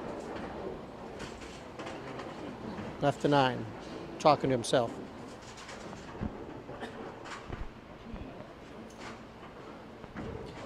Put himself behind the 8-ball a little bit with open frames in both the second and the third. Slocum has been clean so far. Shryock with the spare. And it's a 20-pin deficit now, halfway through this second match of stepladder finals.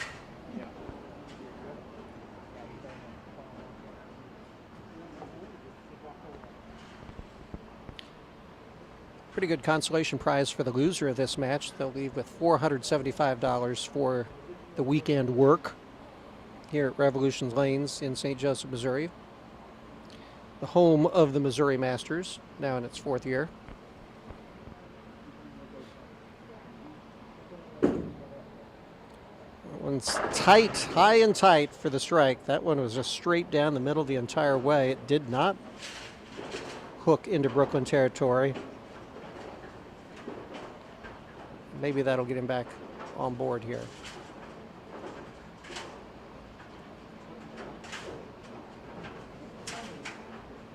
Slocum will come up here in the 6th, ahead by 19. So far clean through the first 5 frames.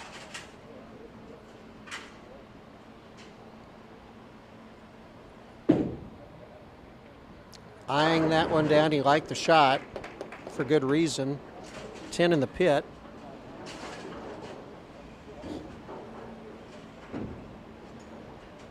One of his best shots of the match so far.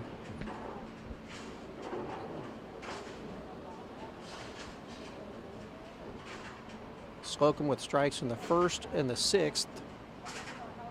Sandwiched around 4 spares in between, which included a baby split pickup.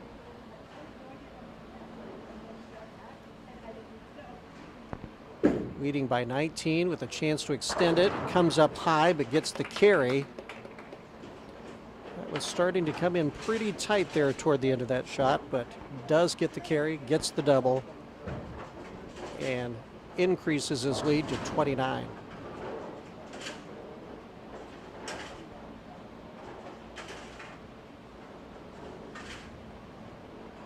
But Shryock on a strike. Can cut into it.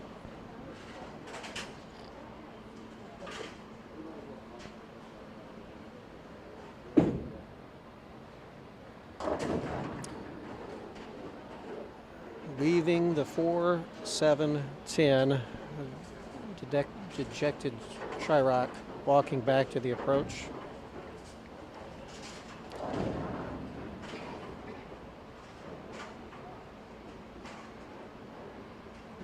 So he'll shoot at this spare, and he's not just going for pin count here, he's going for the spare here.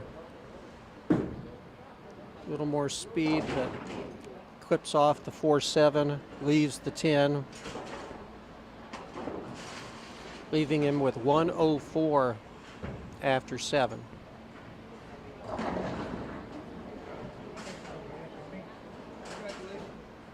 Now down by 38. So from this point here, he'll need a little help and he'll need to strike. Can strike out for a 194.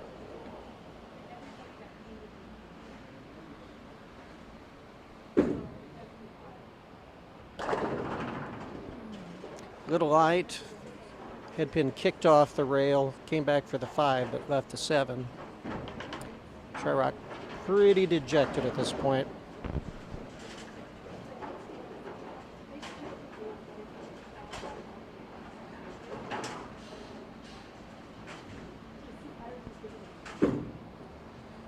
So with that spare, Shyrock's maximum now, his best possible, is 184.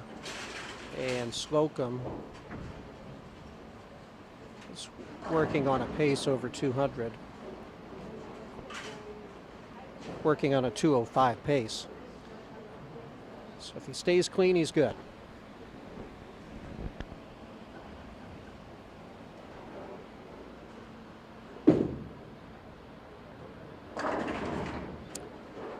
Carries across, be happy with leaving just a 5-pin.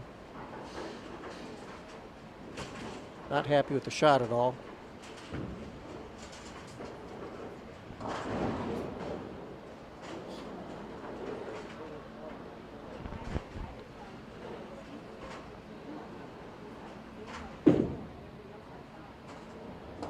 Easy spare. Slocum now with 144 in the 8th.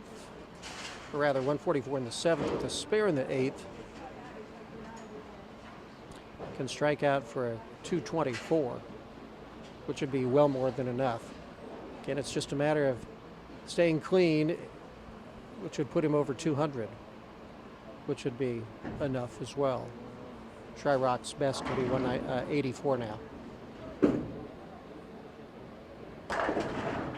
And a strike in the 9th. That'll do it. Just really needs to stay behind the line in the 10th, regardless of what Shyrock does here in the 9th and 10th.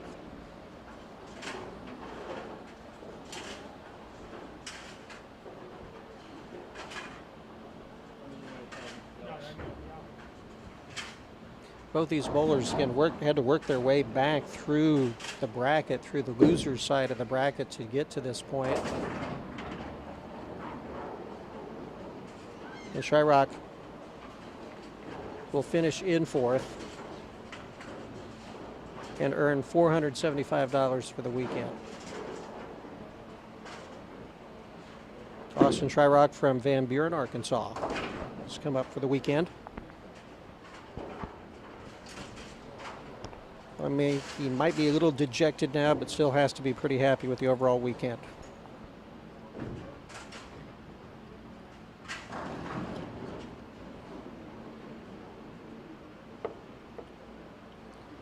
So Steve Slocum will win his second game of these stepladder finals. He won the first match over Cameron Brundage of Omaha, 202 to 201, a dramatic finish there. Slocum needing to pick up a tough spare and getting a strike to win by 1. A little easier going here in this second match. Shyrock with his 10th frame spare will have a fill ball, and if he strikes would finish with a 161.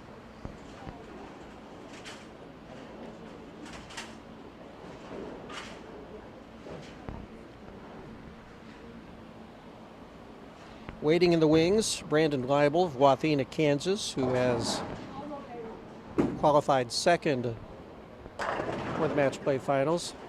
Congratulations to Austin Shryock again for finishing fourth. Not the way he wants to go out, but still a great weekend. So Steve Slocum will finish his 10th frame here. And again, he already has plenty.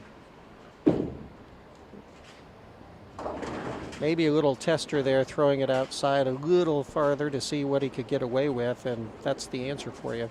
Again, these lane conditions so unforgiving.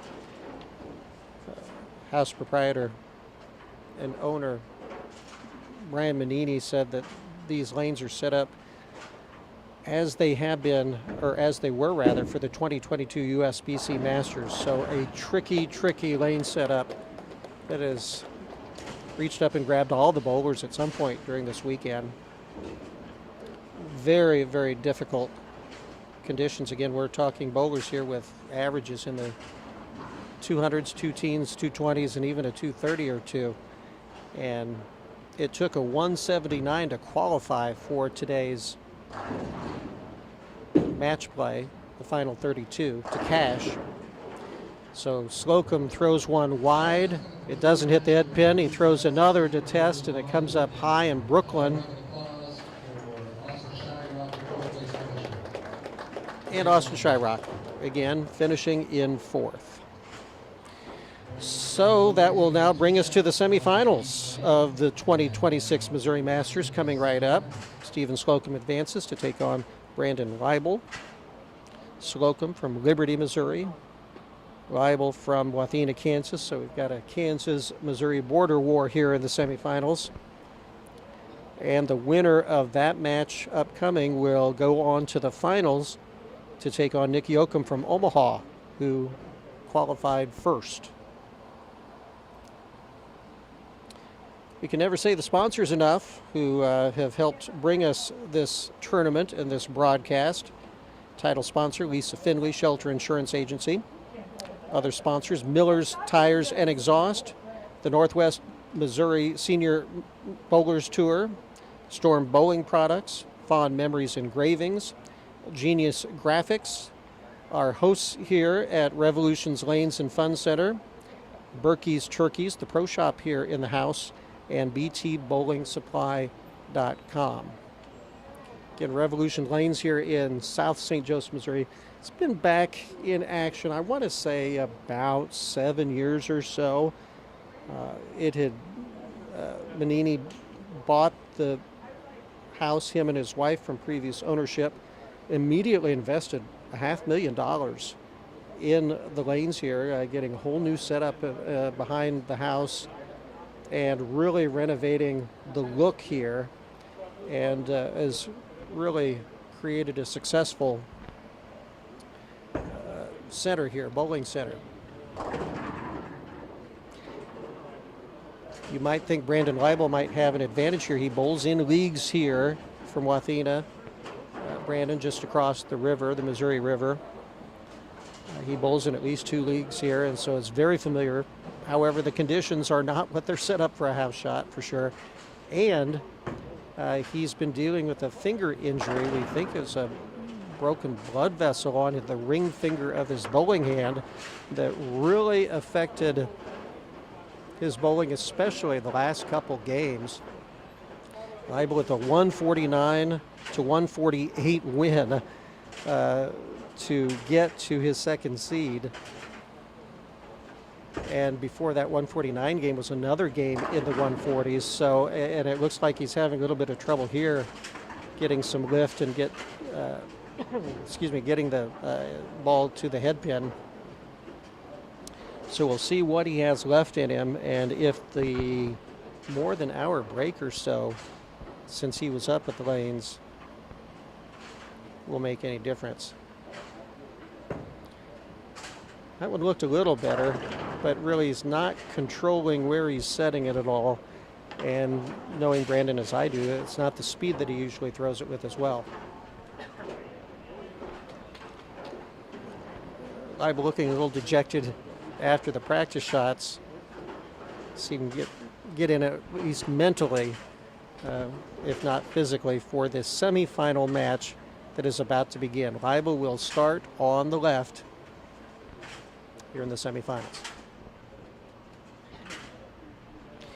Winner advancing to the finals to take on Nick Yoakum.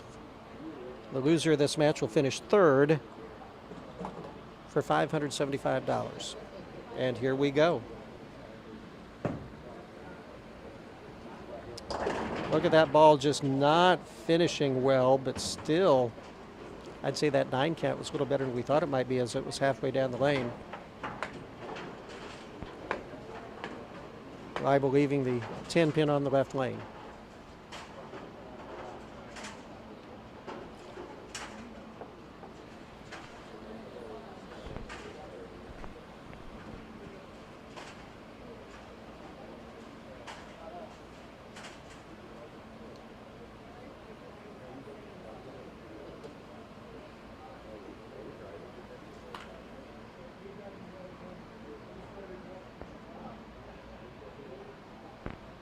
Leibel taking a little extra time before this spare.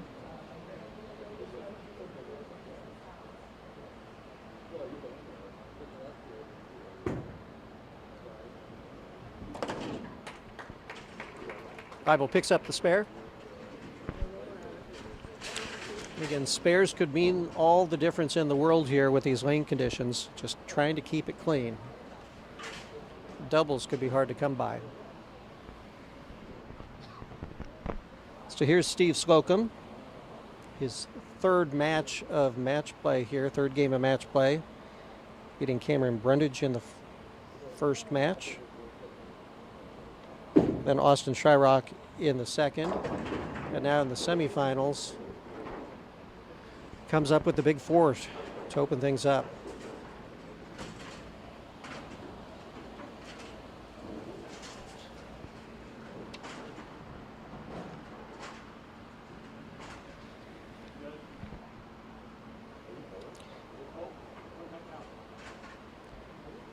Probably just go for the count here since we're in the early going here, but gets 1. And so it's an open frame for Slocum in the first. Again, it's been a long day of bowling here for these bowlers, arriving early this morning, starting the 32 bowler match play bracket, double elimination. So for Steven Slocum, this is his 7th game of the day, I want to say. And he gets a strike in the second, recovers after the open in the first.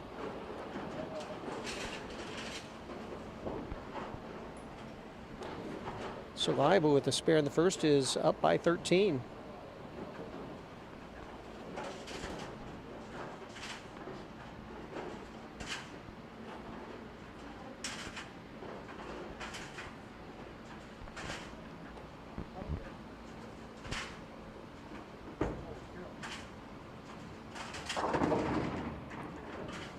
Leibel gets away from the split, coming up with just the 9 pin. And we've had enough bowling on these lanes since they were re-oiled that we may be starting to see a little bit of carry down. And that may be particularly affecting Slocum since this is the 4th game in a row that he will have bowled here.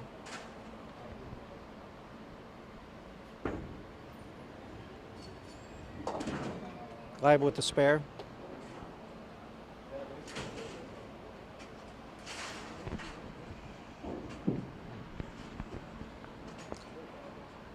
So with 2 spares, that's enough to have Leibel ahead by 12 pins.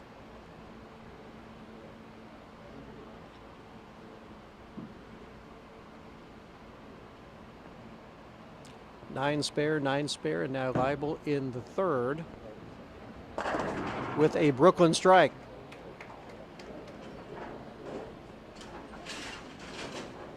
You can tell that hand is affecting Leibel in his release. But Slocum here with the strike in the second can cut the lead.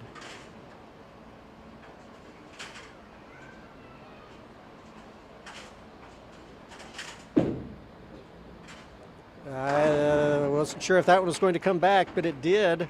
A double for Steve Slocum. Cuts the lead to 2. With the conditions the way they are, when you throw it out there, you're just not sure if it got across the line, that out of bounds line or not. So if you throw it out too far, it will not come back, as we saw especially earlier with bowlers coming up light, and they'd either leave a washout or a really messy spare. Slocum high this time on the left side and the 4-7.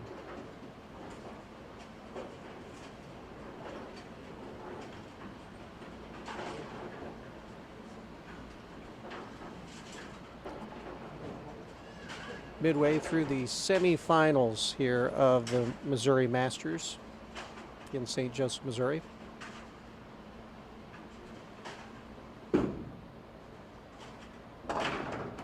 Steve Slocum with the spare.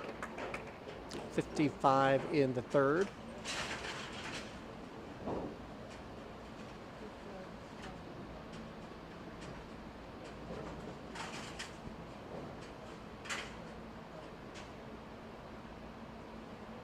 Brandon Leibel comes up working on a strike, leading by 4.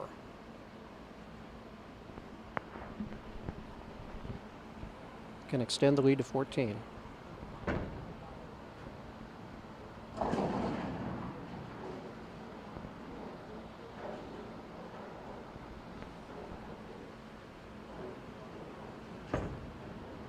Pretty good balance at the line, but it gets it right on the edge of that out of bounds.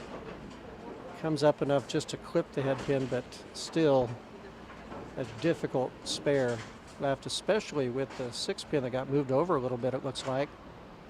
It's the 2, or actually the 4 pin, the 2, 4, 7, 8. Needs to pick this up to keep the lead.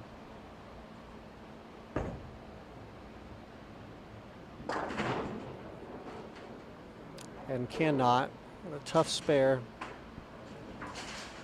Leaves a single pin and an open frame for Leibel. Now behind by 8.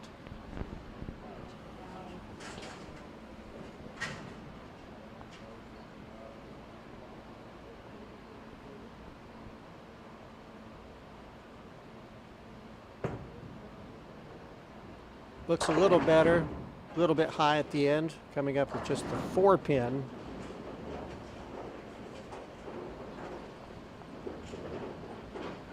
Looked like a good shot at first, but it did just take that final turn at the end as it caught a dry spot. Manageable spare.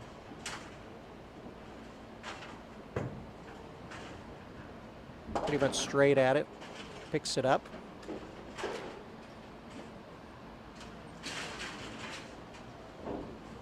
So Steve Slocum, while on the bench, took the lead. He is leading by 8 pins here as he comes up in the 5th, working on a spare.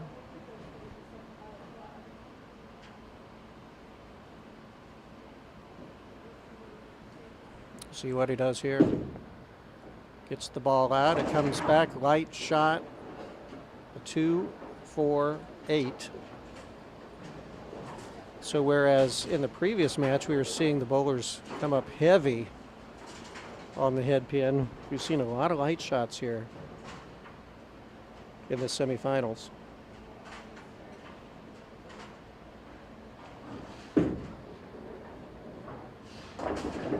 Picks up the spare, he keeps the lead, but it does drop to 5. Both bowlers through 5 frames.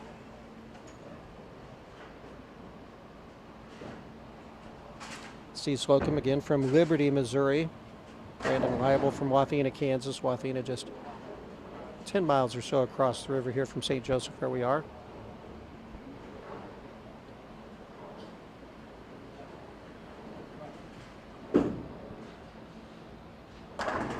And the best shot of the match for Steve Slocum. Hits a strike.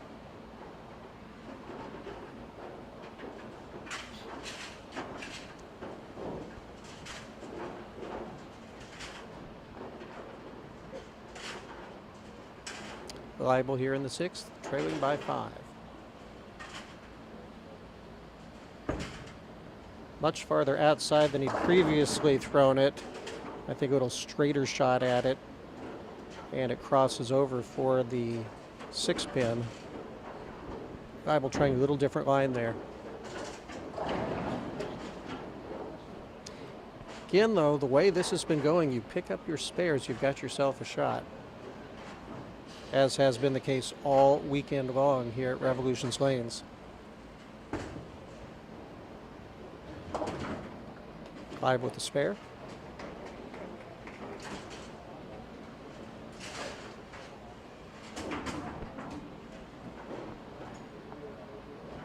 Each bowler with one open through these first 6 frames. The difference being Slocum has one double mixed in there, which has given him a 5-pin lead. Actually, now it's 6 pins. The lead for Slocum. Not liking that at all, but it gets across and just a 5-pin. Set it down a little early. You could hear the contact the ball with the lane that you usually don't when Brandon throws the ball. Usually such a smooth delivery.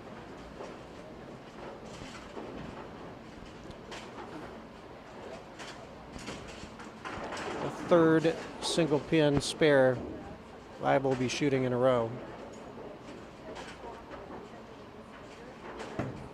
And 5 out of 7 frames. And look at that. He just leaves it to the right. Ball's not going to come back from there. And it's an open frame.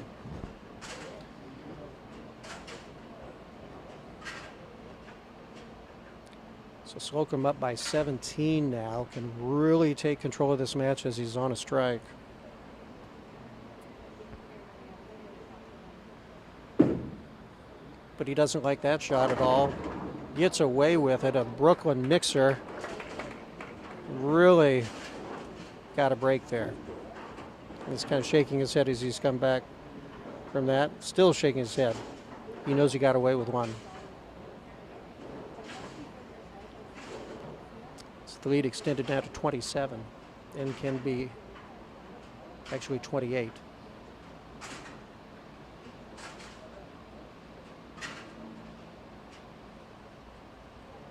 And can make it 38 with one more strike. He likes the shot better, stares it down, gets the strike, and that's a turkey for Steve Slocum. So Brandon Liable comes up now down by 38 with 114 in the 7. He can strike out for a 204. Slocum working on a 2 teens game if he just gets 2 marks. So Liable will need to strike out and get a little help. You can tell that release just isn't there, but whereas Slocum had a wide Brooklyn shot for a strike, Liable comes up very, very light and gets the carry. And he's going to need that break in a little bit more here as he enters the 9th frame. Again, Liable with an opportunity to strike out for a 204.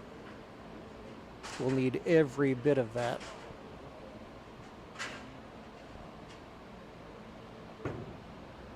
Sounded like a better release. Ball comes up high, leaves the 3-pin.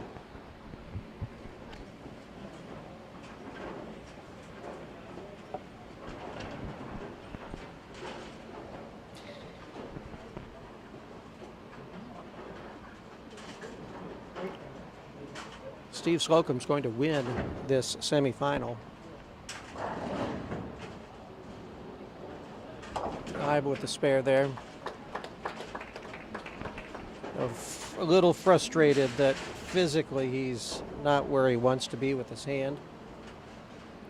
Get his ring finger on his bowling hand. Something's going on with it that think he might have broke a blood vessel or something.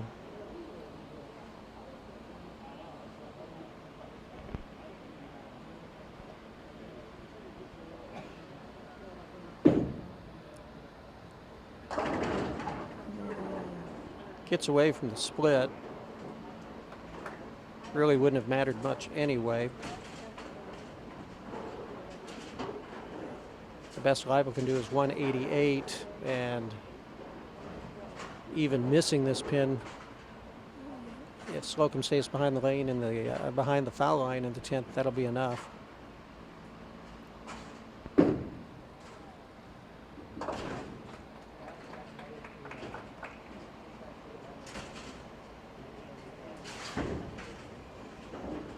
In the 4th year here of the 2026 Missouri Masters, hosted by Revolution's Lanes here in St. Joseph, Missouri. Bowlers from 9 different states came to town for the weekend to compete, and we're now almost down to the final 2. We're wrapping up the semifinal match here, the match play finals.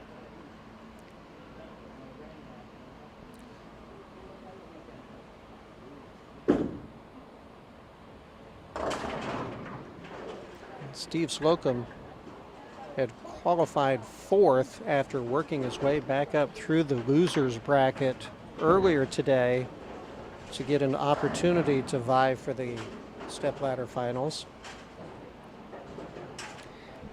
He won his first match over Cameron Brundage in dramatic fashion, 202 to 201, by picking up a tricky spare and then getting a strike in the 10th frame to advance.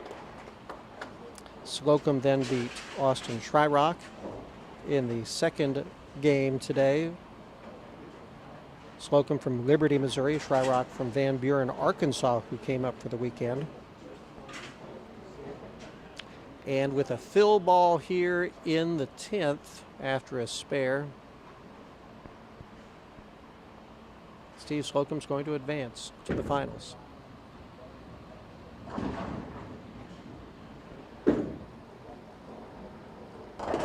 That shaky outside shot again, just a little over the boundary, but an 8 count gives Slocum a 207 for this semifinal match. Brandon Leibel will now finish out his 10th frame.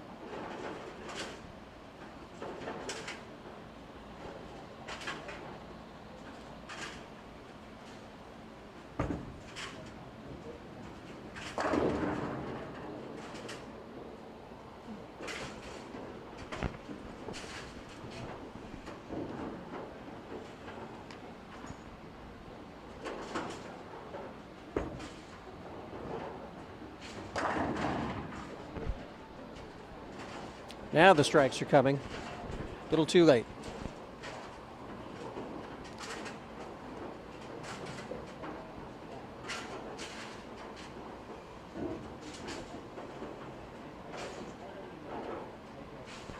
Leibel, the closest thing to a hometown bowler here in the Missouri Masters who remained.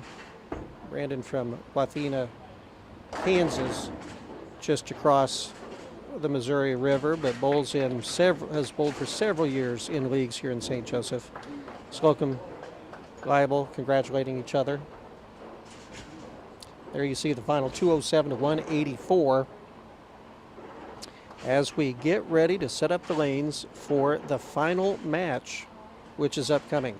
We're going to take a quick break, and we will be right back for the final match of the 2026 Missouri Masters Bowling Tournament. We'll be right back.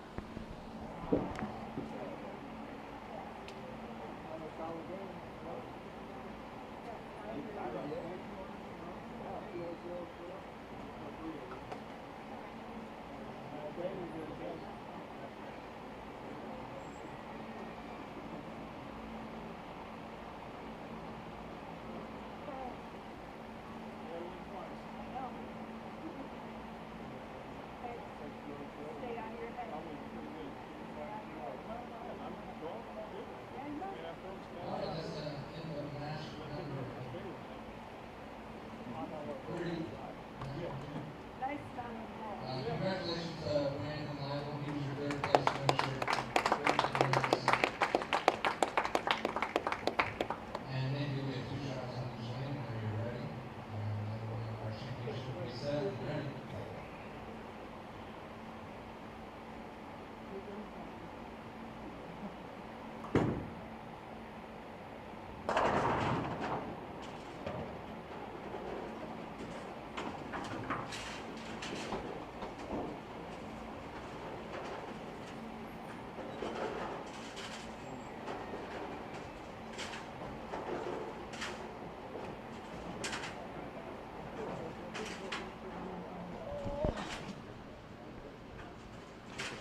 We are back at the 2026 Missouri Masters from St. Joseph, Missouri, Revolutions Lanes. I'm Alan Van Sant, who's been here for a day of some very incredible bowling in an interesting way. Scores have not been high. The lane conditions so difficult that players battling the mental game as much as the physical game to get us to where we are now.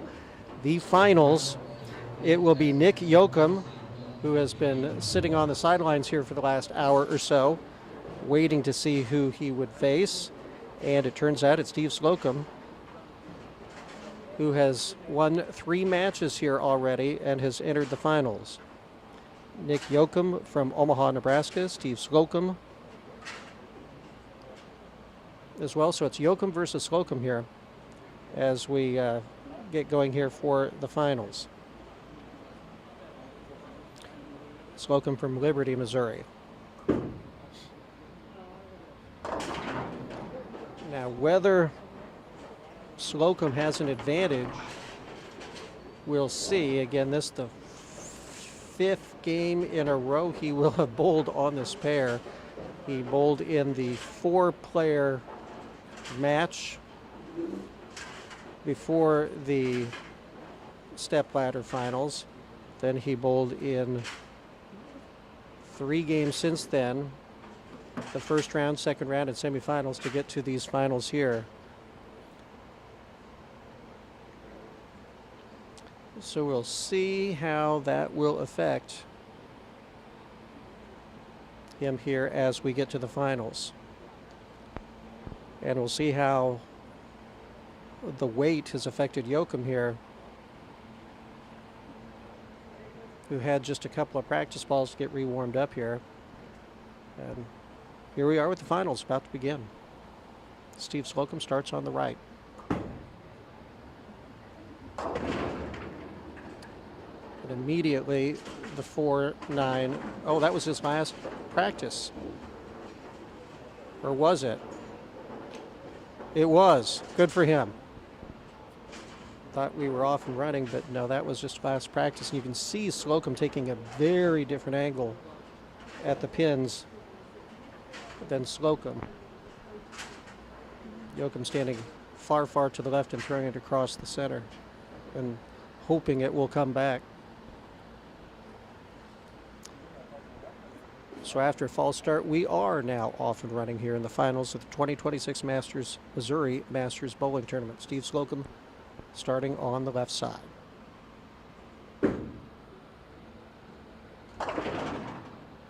And Slocum looked like he moved left as he threw that, getting it to the out of bounds territory where it did not come back, leaving the 1, 2, 4 and the 8-pin back there as well.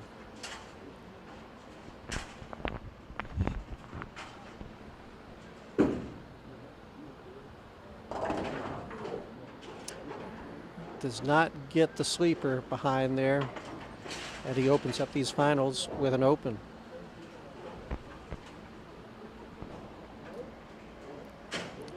So here comes Nick Yoakum from Omaha, Nebraska, qualifying first in these stepladder finals, getting here by winning 4 matches in a row in the double elimination qualifier. He did not lose at all in getting to this point today.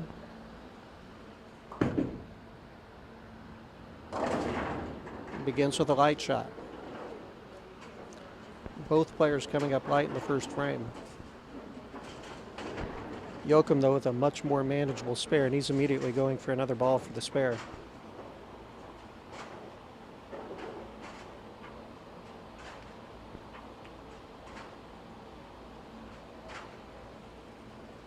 Looking like he'll go straight at this one.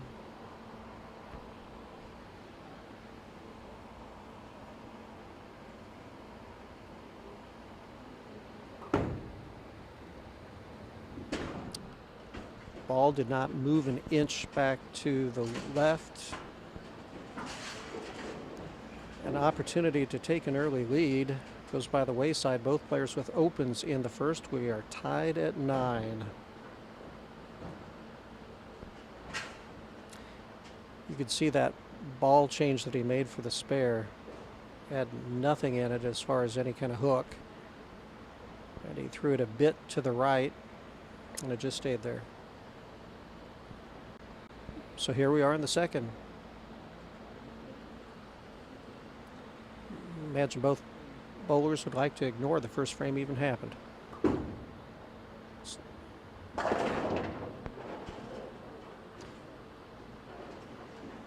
That one missing far to the left.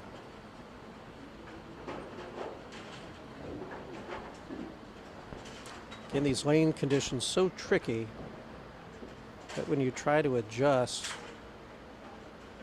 mentally you tend to over-adjust.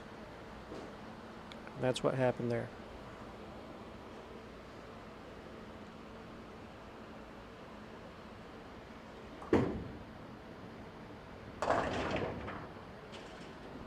That one coming up a bit high and misses the sleeper behind. And it's a second open frame in the row for Nick Yoakum.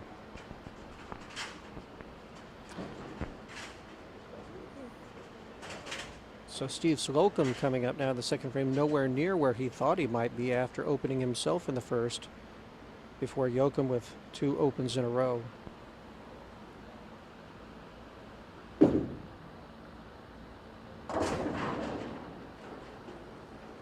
This one is going to be a rock fight. Sarcastic smile as Steve Slocum comes back after leaving a big split, 3, 6, 7, 10.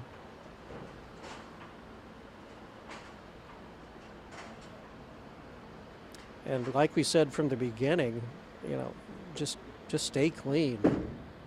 Stay clean and you're in good shape. But a great spare there. Slides the 3-pin over to the 7, gets the spare, and with that, our first mark of the finals.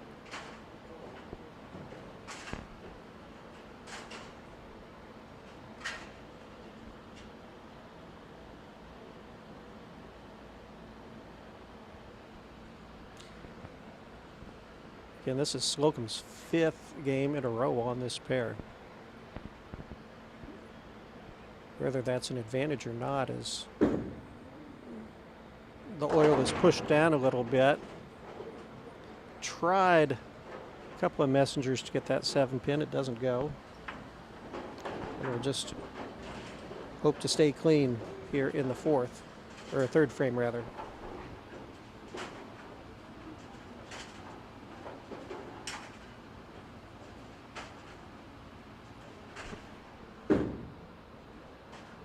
Hanging on, gets the spare. So after an open in the first, 2 spares in a row for Slocum, and Yoakum will come up with 2 opens to begin this match, trailing by 10.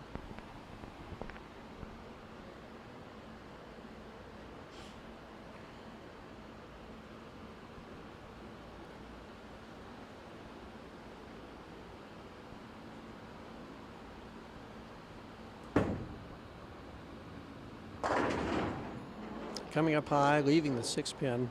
Still hasn't found it. Came up light in the first frame. Way crossover on the second frame, missing the head pin entirely. Now back on the right side of the head pin, but not flush pocket. And he'll try to get his first spare of the match.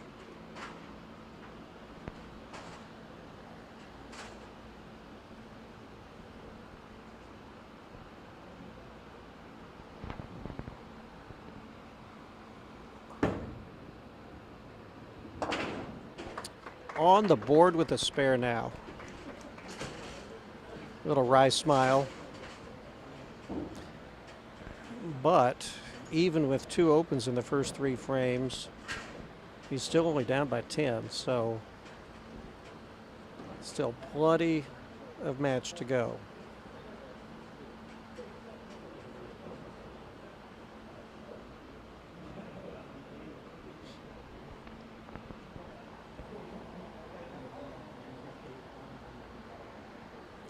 Nick Yoakum from Omaha up here in the fourth, down by 10.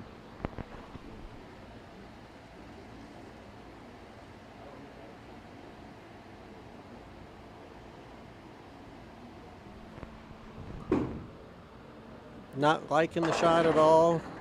Another Brooklyn and a 9-pin.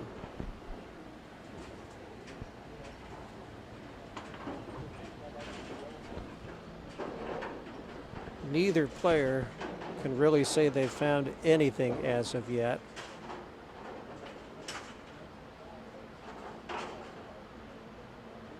Both seem to be very lost on where to find a shot to get to the pocket.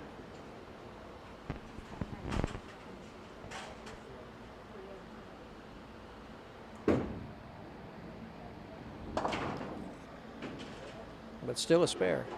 Yeah, Yoakum hasn't come close in 4 shots so far.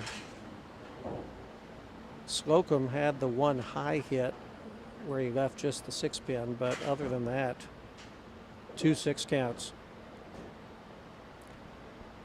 He'll come up here in the 4th, leading by 11.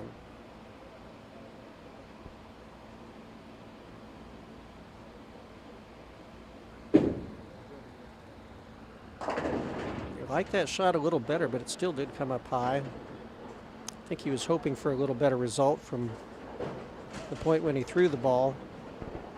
And it's the 4-7.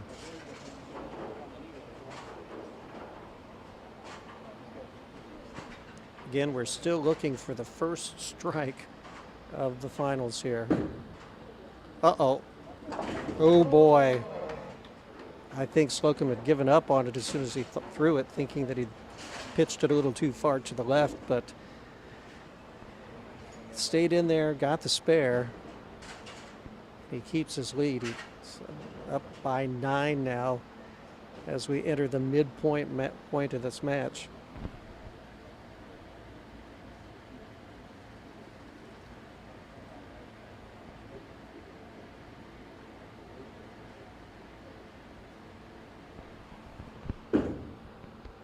He's hoping. He was open.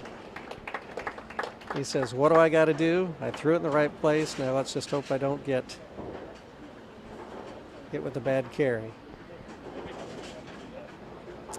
But he does get a strike, Steve Slocum, in the 5th. He has 66 in the 4th with a strike in the 5th. Nick Yoakum with 37 in the 3rd, a spare in the 4th, down by 9.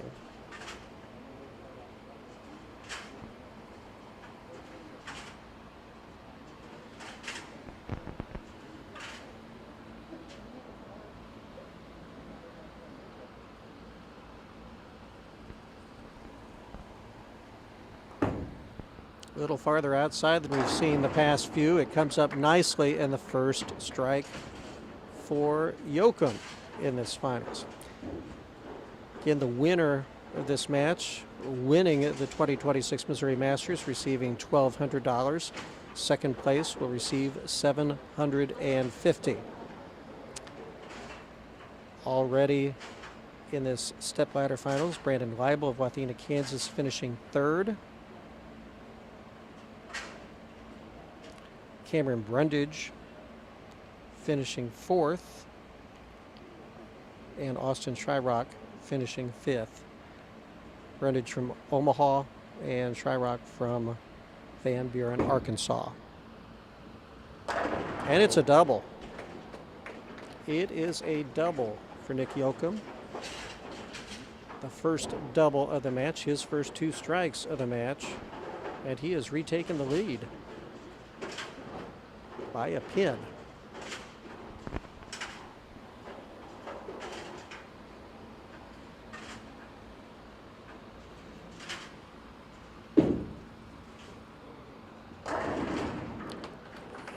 And a counter strike from Slocum. Both players have maybe figured something out, each of them with doubles. Slocum back in the lead now by a pin.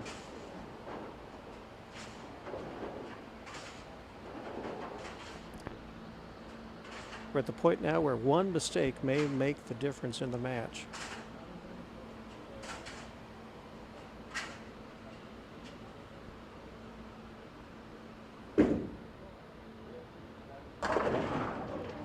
Wow, bad carry there. I think Slocum thought it was a good shot. I thought it was a good shot. Then at the last minute it came in Maybe it was going to leave the 4, maybe it was going to leave the 9, but you weren't thinking it was going to leave both of them. So after retaking the lead by a pin, leaves the split here, and he'll be going for it. But gets just the 1. So it is an open frame for Steve Slocum.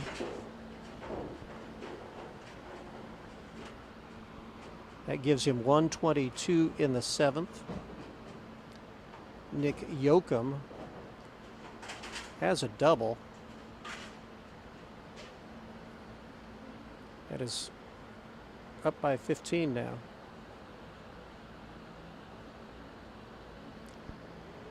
Big shot here in the 7th can take control of the match.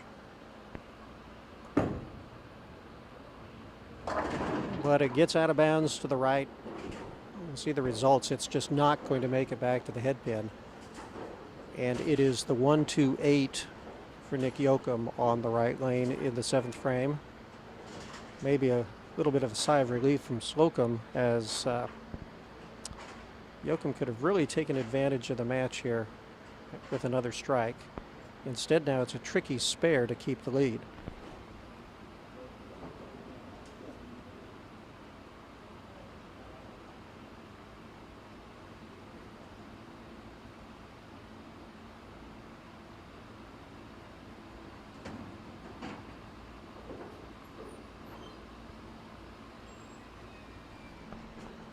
Again, it's just trying to avoid the opens.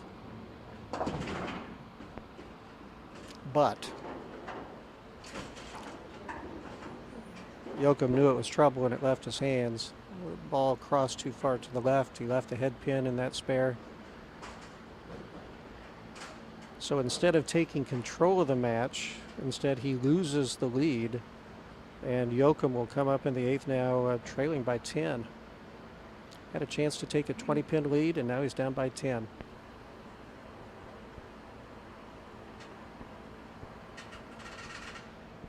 And we're now in the 8th.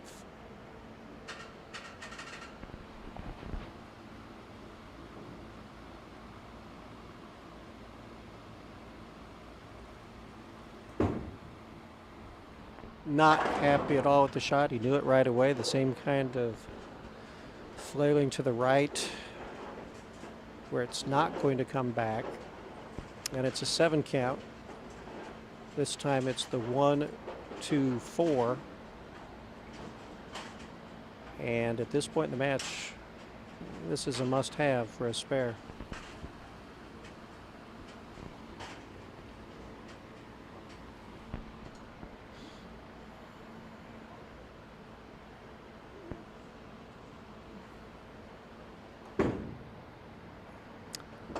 Never had a chance. Never had a chance at that spare.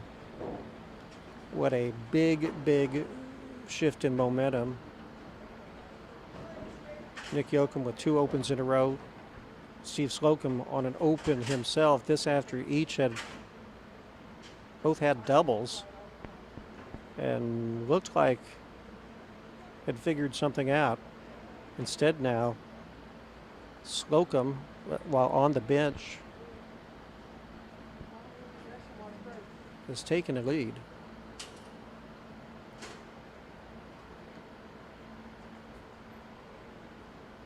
Ahead by 10, can make it 20 even with a spare.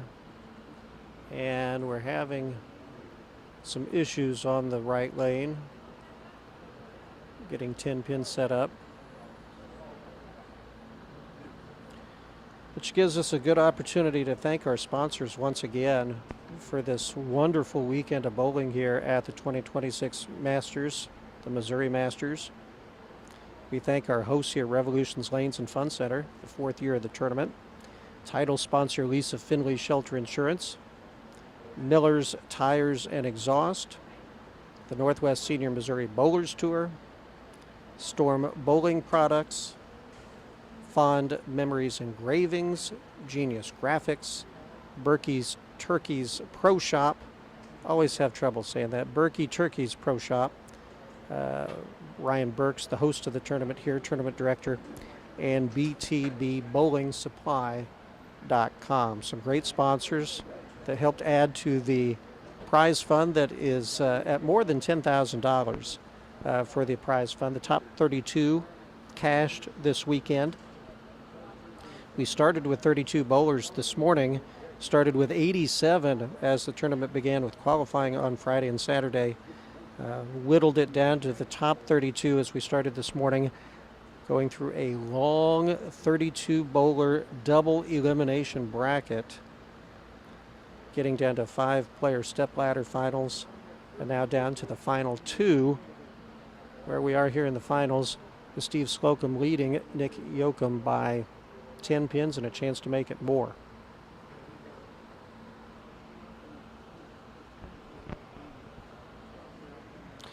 Slocum coming up to St. Joseph from Liberty for the weekend. Yoakum down I-29 from Omaha, meeting here in St. Joseph. Still having an issue with the right lane.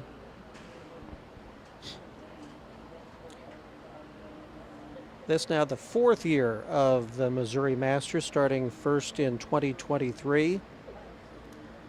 It has grown a little bit each year, and a fantastic tournament here.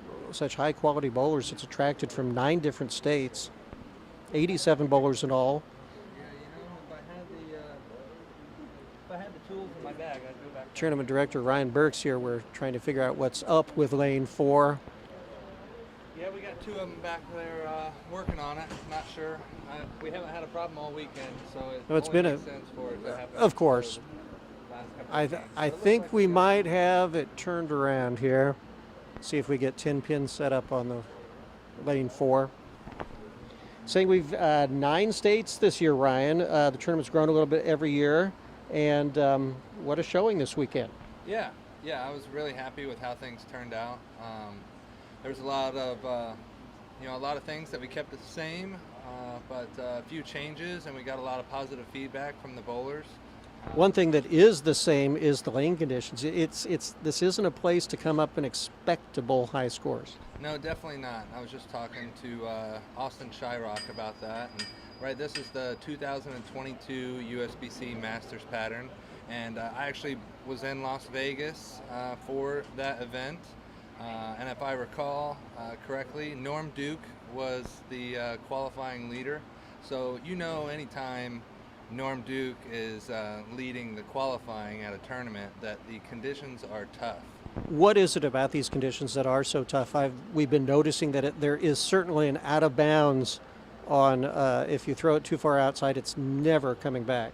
Yeah, so if you look at the pattern, right, it's a lower ratio, meaning that the pattern is more evenly distributed left to right across the lane. I believe it's like 1.8 to 1 versus your normal house shot is more along the lines of 10 to 1, 12 to 1. And so a normal house shot makes it drier on the outside, giving an opportunity for a bowler that throws it out there by mistake. Well, it's still going to come back. Not today. Yeah, this is a 40-foot pattern with a 35-foot drop brush, meaning that right, the oil is it's oiled out to 35 feet and then buffed another 5 feet. So it plays short, but with 35 milliliters of oil, it's pretty slick. Well, and so fine, you try not to get it to the out of bounds on the right, but if you leave it inside, we've seen so many bowlers have difficulty adjusting, trying to find that sweet spot in between. If they're lucky, they'll get a crossover strike. If they're not, it could be a split or worse. Yeah, finding the right surface on your bowling ball and the right touch, right? And that's what I was talking about with Norm Duke leading qualifying. Legendary touch when it comes to the release. He's not a big high rev guy. It's about following through. And if you watch Norm, you're right, he can throw it straight up the line if he needs to. He's so versatile that he could probably, he can handle about any kind of condition. Yeah, he can hook it too, but his A game is definitely when they're brutally hard like this. And 35 milliliters 40 feet, 1.8 to 1, and you can see it in the scores that we've had the last few years. This was the first year that we had a 5-game qualifying block. The 3 years previous, we only did three games, and the cut was always around 5.0, 5.10. So 180 average. That's all it took, which sounds pretty simple for any bowler that's been in a league for any amount of time, but really the mental game of what this tournament brings to the table is kind of adds a different element. Yeah, definitely. I mean, what we saw different than years past with the 5-game qualifying block compared to the 3 was that, there's obviously more games, more friction. So some of those pairs that were broken down well, some players could exploit that. So we saw some higher scores, especially from some of the more experienced players. But overall, as you saw, our cut score was 895, still around the same cut score, but we did see some higher scores than years past. As we look at the two of the finals, they really have approached it differently. Nick Yoakum really tries to swing it a little bit more, even with the tough conditions, and especially lately he had been getting it a little too far outside. It did not come back. He over-adjusted and then threw things left. Yeah, and Steve's been on a roll here. Obviously, I believe he's throwing a Black Widow Dynasty, and that's a bigger asymmetric ball with a strong cover stock on it. So I think that's what's been allowing him to have the most left to right. Well, we are still waiting for lane 4 to get back in service again. As we are now, we're sitting with Steve Slocum with a lead over Nick Yoakum, both working on opens. Ironically, again, with these tough playing conditions, Steve Slocum with 122 in the 7th. Yoakum already has completed his 8th frame and is at 120, and so it's a lead for Steve Slocum as we enter the foundation frames of this tournament, the 4th year of the tournament, Ryan. And what possessed you working with Brian Manini in getting this thing started 4 years ago? Yeah, the whole idea for this, obviously this place, Revolutions Lanes, it reopened roughly 6 years ago, formerly the Southside Family Fun Center. And then not too long after hearing about this place opening, my partner, business partner, Dan McCook, and I approached Brian about opening a pro shop. Well, I know Brian, when him and his wife took over here, they became committed in a hurry to this bowling center. I worked at a TV station back in the day and did a story with Brian, an interview. They put $500,000 in this, turning this place around. Yeah, and it's been a pleasure to work with them as they have invested into the bowling center, and as we've tried to work together on building the bowling community up here. But to answer your original question, right, we've had the pro shop here 5 years. I've gotten a couple balls from here. Yeah, and we appreciate your business. Prior to opening the pro shop and moving back here to the Northwest Missouri region, I was in Indiana. I went to school in Northwest Indiana, and near Chicago. I went to the Calumet College of St. Joseph, one of the top-ranked schools in the nation. And I got a lot of experience out there. I bowled a lot of great tournaments. One of those tournaments was the Indiana Masters. See you later. It was a long-running tournament. Jeff Circle is their tournament director. It's the Indiana USBC. Their state USBC runs it. But good tournament to model after in setting this one up. Yeah, I'll be honest. They get a lot more entries. It's a lot better of a bowling region. But I loved bowling that event so much, and moving back here. There's a lack of tournaments overall compared to there, but we have less bowlers. But that's the goal, is to create it. Well, there's room to grow for sure, with St. Joseph being right in the middle of a pretty big hub of bowling. You've got Omaha, you've got Lincoln, you've got Kansas City, you've got even Des Moines, Iowa. So there is a great natural pocket of bowlers to draw from. Yeah, right. I mean, Wichita is not too far away. St. Louis, and those are great bowling cities. Well, just even for this tournament, 9 states represented. So you've got Kansas, Missouri, Nebraska, Iowa, Oklahoma, Arkansas, and Illinois, I think, is the other one. And we are back in action again after that long break. Steve Slocum able to get a strike. We thank Ryan Burks here for helping us out through the break.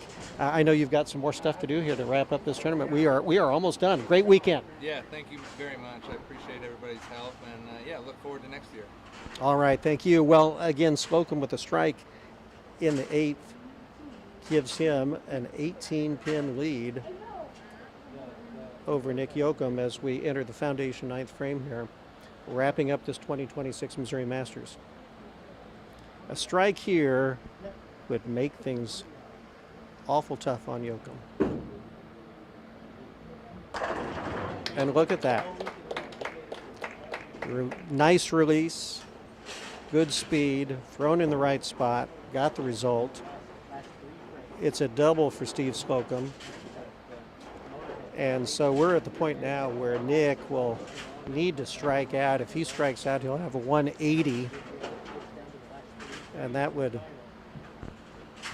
got an update from our mechanic. What happened? The motor head on the table blew of all times. Bad timing. We made it through 500 games this weekend, but make it to the last couple for something critical like that to happen. Well, we're here in the home stretch, and Nick Yoakum, they were very quick to get things that turned around in that short a time. Nick Yoakum with a 9 count in the 9th frame. Should he pick this up and strike out, that's good for a 170. And so that would really force Slocum just to appear in the 10th frame, stay behind the line, and that would be enough. The key point in the match, the 7th and 8th frame, when Yoakum was on a double with the lead, a chance to extend it and really put some breathing room in place, but instead he had 2 opens in a row, and that kind of put him behind the 8 ball as Slocum's responded to strikes. So we've got one more frame to go for Yoakum. He's stepped away from the lanes for a minute, grabbing one more ball, I think, to come back for the final frame.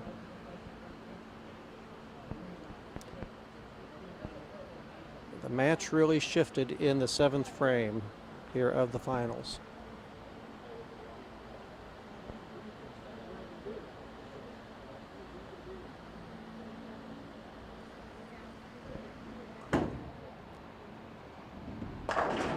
That ball change gives him a Brooklyn and a 5-pin. And Steve Slocum is going to be your champion of the 2026 Missouri Masters Bowling Tournament.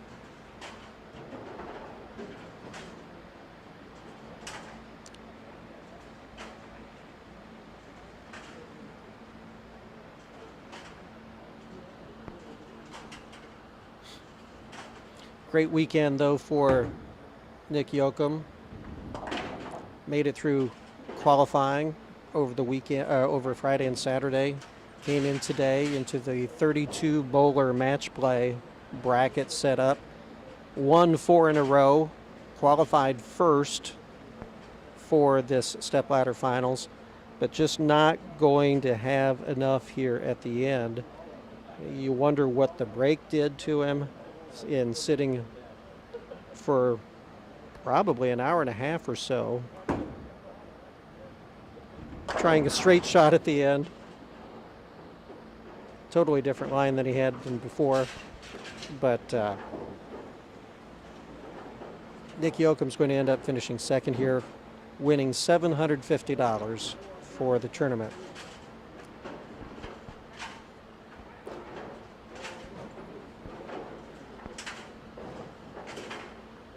This makes it official, getting any kind of count at all, and that's another strike. See Slocum going out in style here with 5 out of his last 6 strikes, just a split in the middle. But he is going to win the Masters.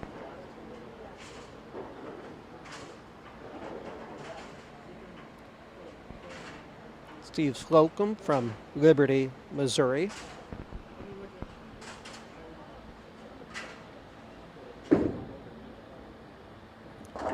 going to win a Masters, you might as well do it in style. Another strike there. For as difficult as some of the scoring has been through most of the weekend, Steve's going to end up with a respectable score here to wrap things up. One more fill ball here. Chance at a 212.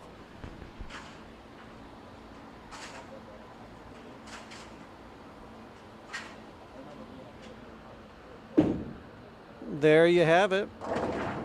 Your winner of the 2026 Missouri Masters Tournament, Steve Slocum.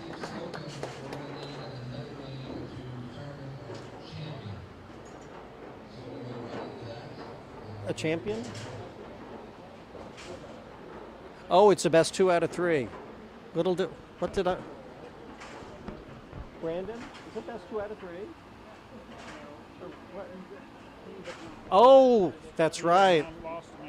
Boy, who am I? I feel so bad about this. That's right. So even with the stepladder finals, because Yoakum had not lost in the brackets, we aren't done yet.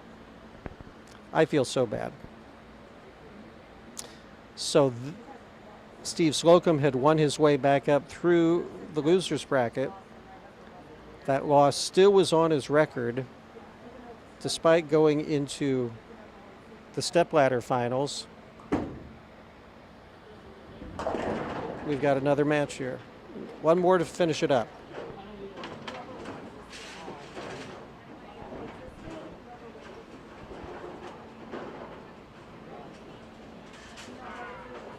So now we are in the final match.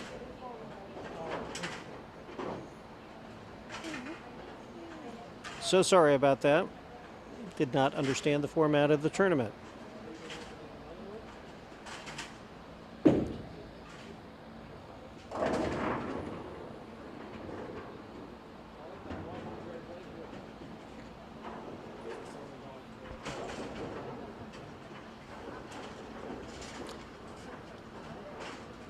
Slocum's loss from the match play double elimination held over into the stepladder finals.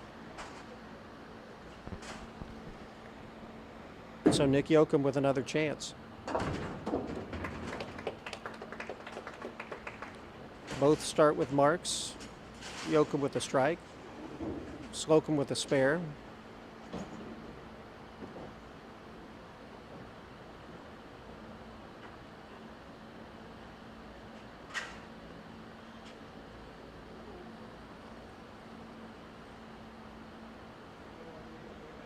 And this is the final match of the 2026 Missouri Masters.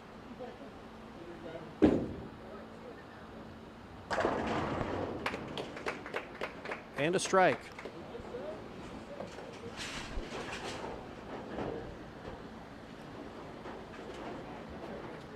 So this game starting out very, very differently than we did the game one between these two, when they both opened with, started the game with an open. Nick Yoakum with a strike in the first and now up in the second.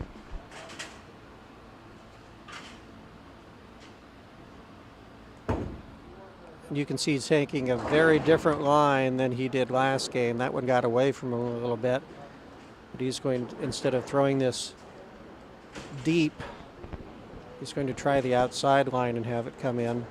It worked in the first frame. That one, he just lost it on the release.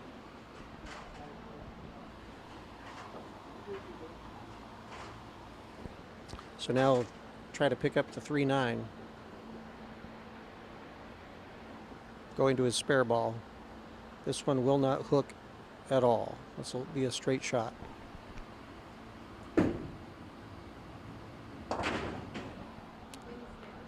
Did not get it out far enough. It really never had a chance to get to the, hit the front pin flush.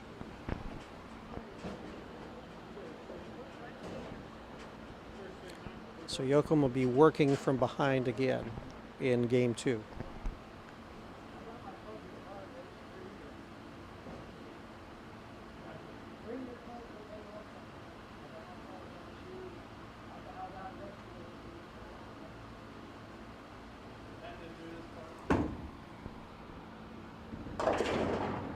Another one coming up high. If he's going to shoot this line, he'll need to adjust his feet to the left just the littlest bit, as the ball is getting some traction at that angle.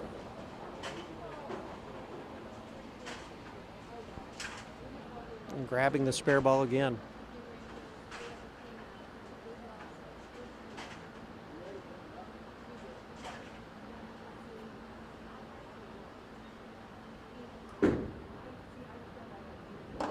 Better result that time. Picks up the 6-10 in the third frame. He's got 28 the second with the spare up. Slocum with a spare and a strike so far in this final game.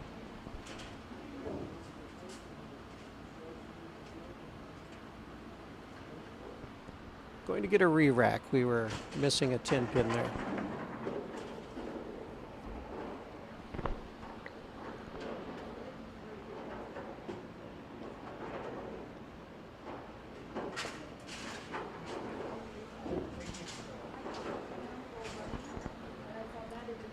We have Yoakum versus Slocum in the finals of the Missouri Masters.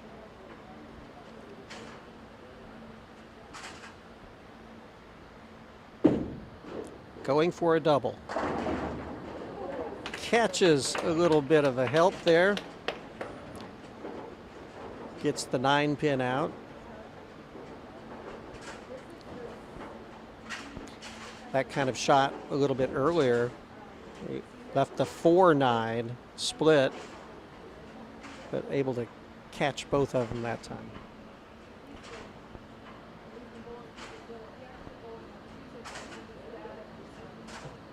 Ahead by 22, can make it 32. Instead of 4 pin.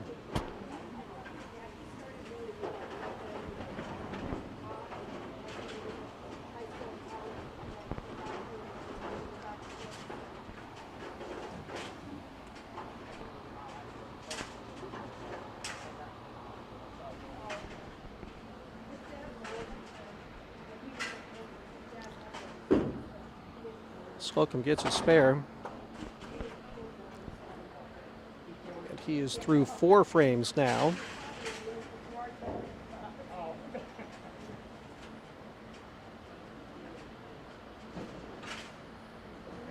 Leading by 11. 21, rather. Sorry about that. Trying to do the math in my head. See if this new line, if Yoakum can get it figured out in time. Again, starting far right.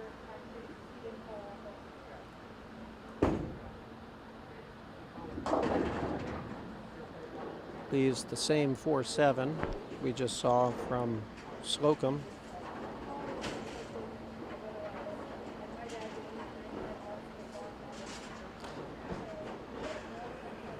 Yoakum a little bit lost at this point.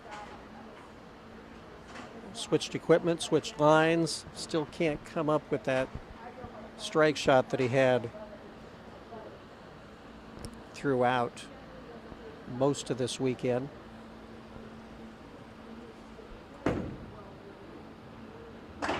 Does get that spare though.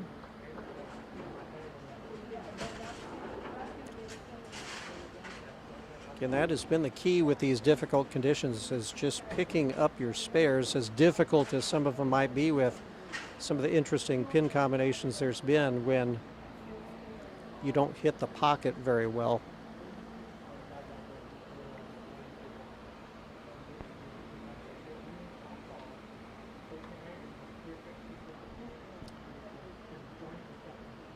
So Yoakum comes up now trailing by 23 here in the 5th frame.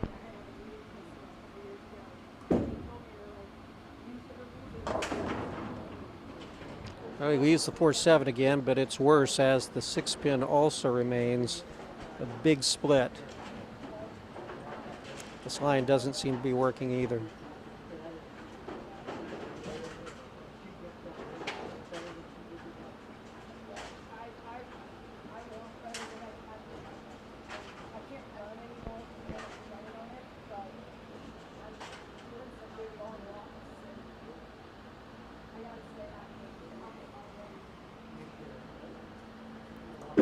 Going for the spare and a little bit extra speed, seeing if the pins would fly a little bit. Did not get the pin action, and an open frame, his second of this title match. Leaves Nick Yoakum with 72 in the 5th frame.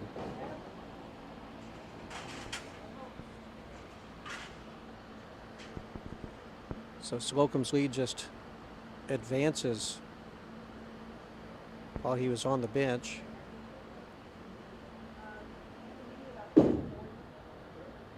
A little bit nervous about the shot. You could tell he was a little worried about it coming up high, and it did.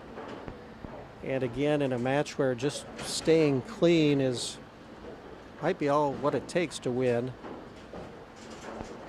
We've seen this split a lot today.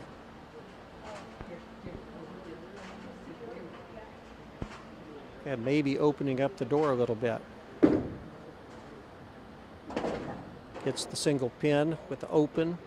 It'll be 96 in the 5th for Steve Slocum. Still leading, but not out of the woods at all. Up by 24. Both bowlers with open frames with splits in the 5th.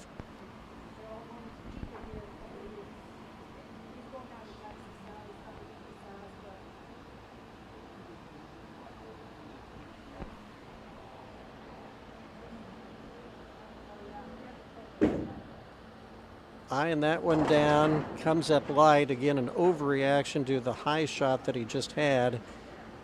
On the verge of being out of bounds, but it was the ball able to come up and clip the head pin enough for an 8 count. Again, needing to hit this one solidly and flush in front to carry the sleeper pin. Which he does. Important spare in the 6th.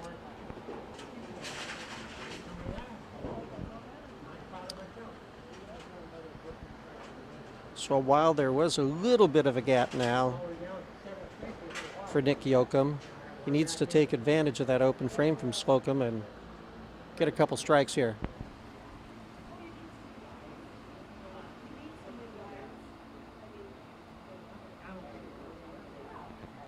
So that far line right down about 5 or so has not seemed to work to this point. We'll see if he keeps up with it here. It appears he's going with that same ball again. No, he is going back across, so he's going to shoot the deep shot again. With the camera angle he had, I couldn't tell what ball he had there. But he is back to his original shot that got him to the top position. And will throw it wide. Seemed like he dropped it a little bit. Got a crossover. The 5-pin goes right in front of the 10. And it's a 9 count.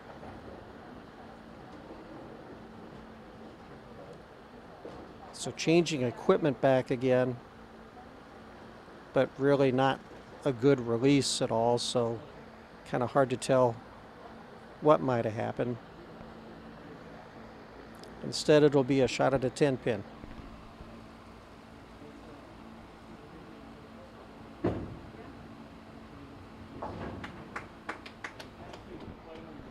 And it's a spare. So still trailing by 24.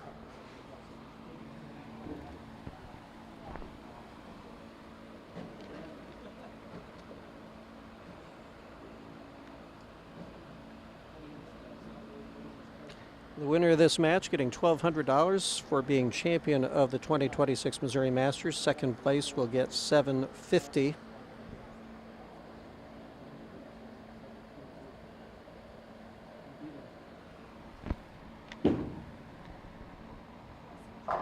Another Brooklyn shot, this time leaving the 5.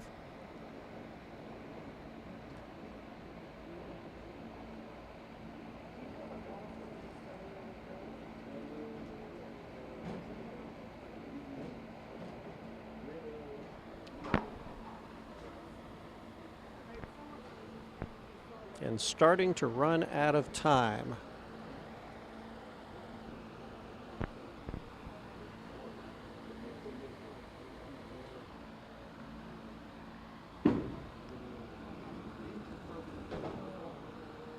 and could not get that ball to make it up the hill to pick up the 5-pin. So Stephen Slocum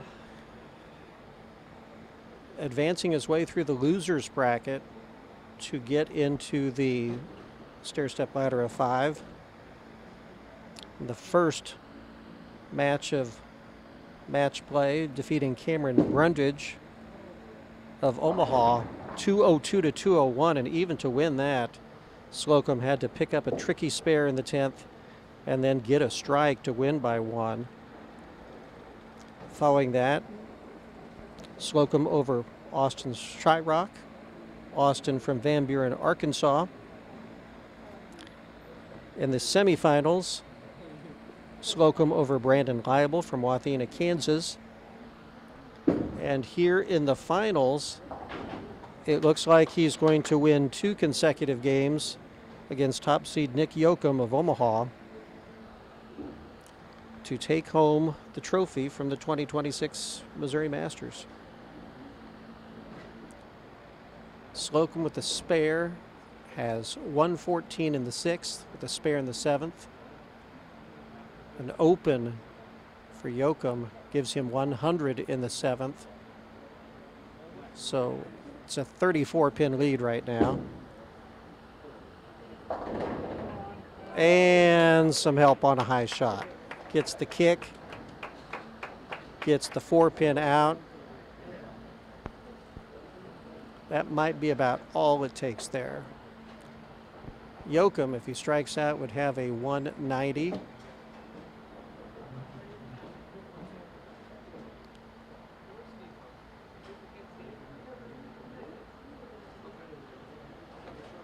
Will need to strike out to put any kind of pressure at all on Slocum.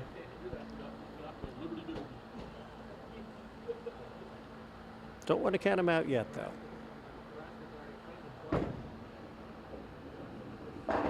Using his spare ball for the strike ball, and it comes in nice, good carry. So not too fast, says Yoakum.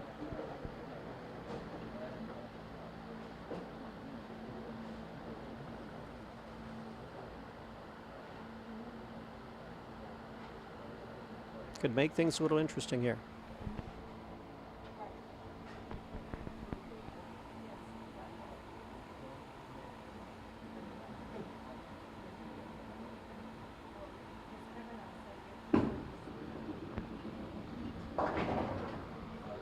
And a 7 count.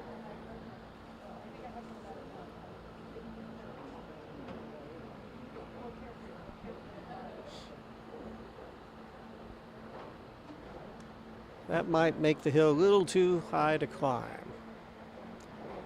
With a spare here, he kind of knows it himself, not really taking much time at it. Still picks it up. He can strike out for a 170. Meanwhile, Slocum on the bench already with plenty. It's at a 194 pace.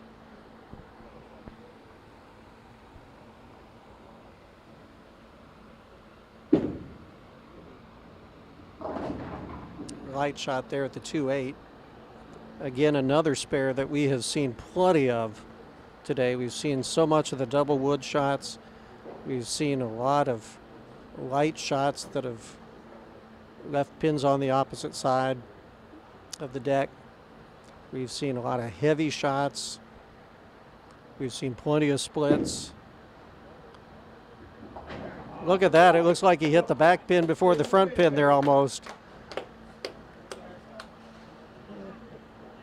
And a smile there. It really almost looked like Steve hit the back pin before the front pin.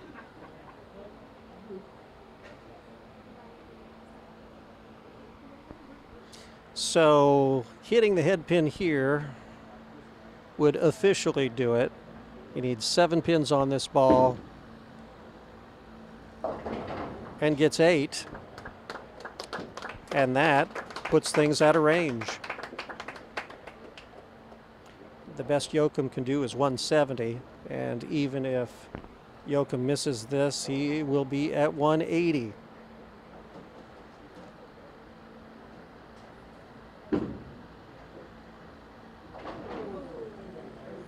make it 181. But again, it is enough. I said this about 15 minutes ago, 20 minutes ago, but Steve Slocum is your winner of the 2026 Missouri Masters.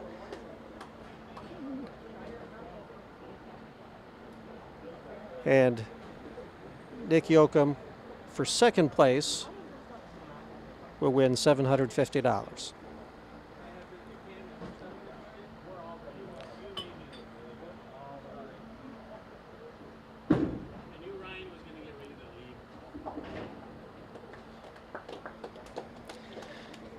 Well, it's been an amazing weekend. Again, so interesting watching the bowling that's been going on. Again, it wasn't a strike parade, that's for sure. It was trying to stay clean, get your spares, don't leave splits, and that would be enough for you to get a long ways in the tournament. So wrapping things up from the match play here, again, Steve Slocum all the way through. 2026 Missouri Masters. Here you see Ryan in the background. But in the final, Steven Slocum over Nick Yoakum. This is after Steve Slocum started off the stepladder by beating Cameron Brundage 202 to 201.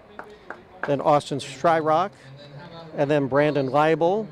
And again, just to get to the stepladder, he had to finish third in a 4-bowler battle royale where the low score was dropped. And so 5 in a row here. This is after getting through the losers bracket of the double elimination tournament.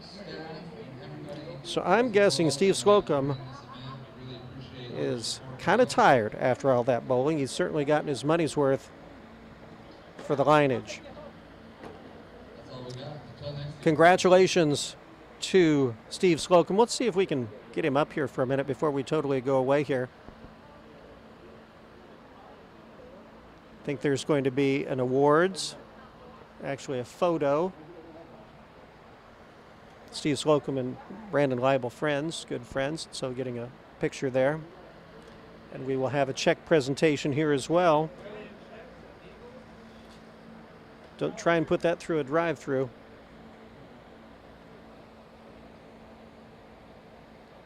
We've got the finalists there. Joey Finley, the husband of Lisa Finley, our title sponsor, up there with the crew. And there's the official trophy, the Missouri Masters trophy. And a pose for photos. And then the check coming up next. Got the hardware, got the cash. Steve ready to head back to Liberty after a successful weekend. And we'll see if we can get him up here before we close the broadcast up, because certainly want to talk how he's feeling after all the bowling over the past couple of days. Before he comes up, though, again, part of the reason he's getting the $1,200 check, other than the good bowling, is the sponsors that we had for the tournament here this weekend. Title sponsor Lisa Finley, Shelter Insurance, Miller's Tire and Exhaust, the Northwest Senior Missouri Bowlers Tour, Storm Bowling Products, Fond Memories Engravings, Genius Graphics, Revolutions Lanes and Fun Center sponsoring the tournament as well as hosting us this weekend, as well as Burky Turkey's Pro Shop with Ryan Burks, the tournament director, and btbowlingsupply.com. From 87 bowlers down to just one, 9 states represented by those bowlers, all coming to St. Joseph, Missouri, kind of in the center of them all for this fun tournament over the weekend, the 4th year of the Missouri Masters bowling tournament. I think we are going to get Steve up here for a second. Give him a chance to sit down, because I bet he's tired. But again, we had 32 bowlers that cashed in this tournament from the 87 that started, so a pretty good payday for them all, just getting to today. And then the double elimination bracket tournament. Steve, I'll have you come around here if that's okay. Getting Brandon's assist with the fan. Probably time to cool off. Congratulations, number 1. Here, I'll have you pull in here. First question I'll ask, you tired? I'm a little tired. Yeah, losing the second match of the day. Had to go on a little run. In a double elimination bracket, trying to crawl yourself up one game at a time, and then I'm calling it a battle royale, the four bowler Yep. to try and just not finish last. Exactly, yeah. I bowled really bad the first 2 games. Slowly got better, and then once we got to the final 4, I was throwing the ball really good. You looked really good toward the end, for sure. Did you change anything at all? Did the lanes really didn't change all that Not much a because whole lot. I did they're have getting a line- re-oiled a lot? Yeah, they got re-oiled, and then after they re-oiled right before the final 4. Once I got lined up, I moved a little bit each game, but I went from the Black Widow 3.0 to the Phase 2, and it was a great transition. And I ended with the Phase 2, and it did all the work. The conditions, there was that out of bounds on the right, and so it looked like you, as well as most of the other bowlers, were trying to avoid it Yes. at all costs, and when that happened, A lot it'd of come through the across. nose. Yeah, a lot of through those. You didn't want to miss right, so you were a little tentative, and if you were tentative, it was going to go through the nose. Best example of that, I think, was in the 10th frame of the first game of match play.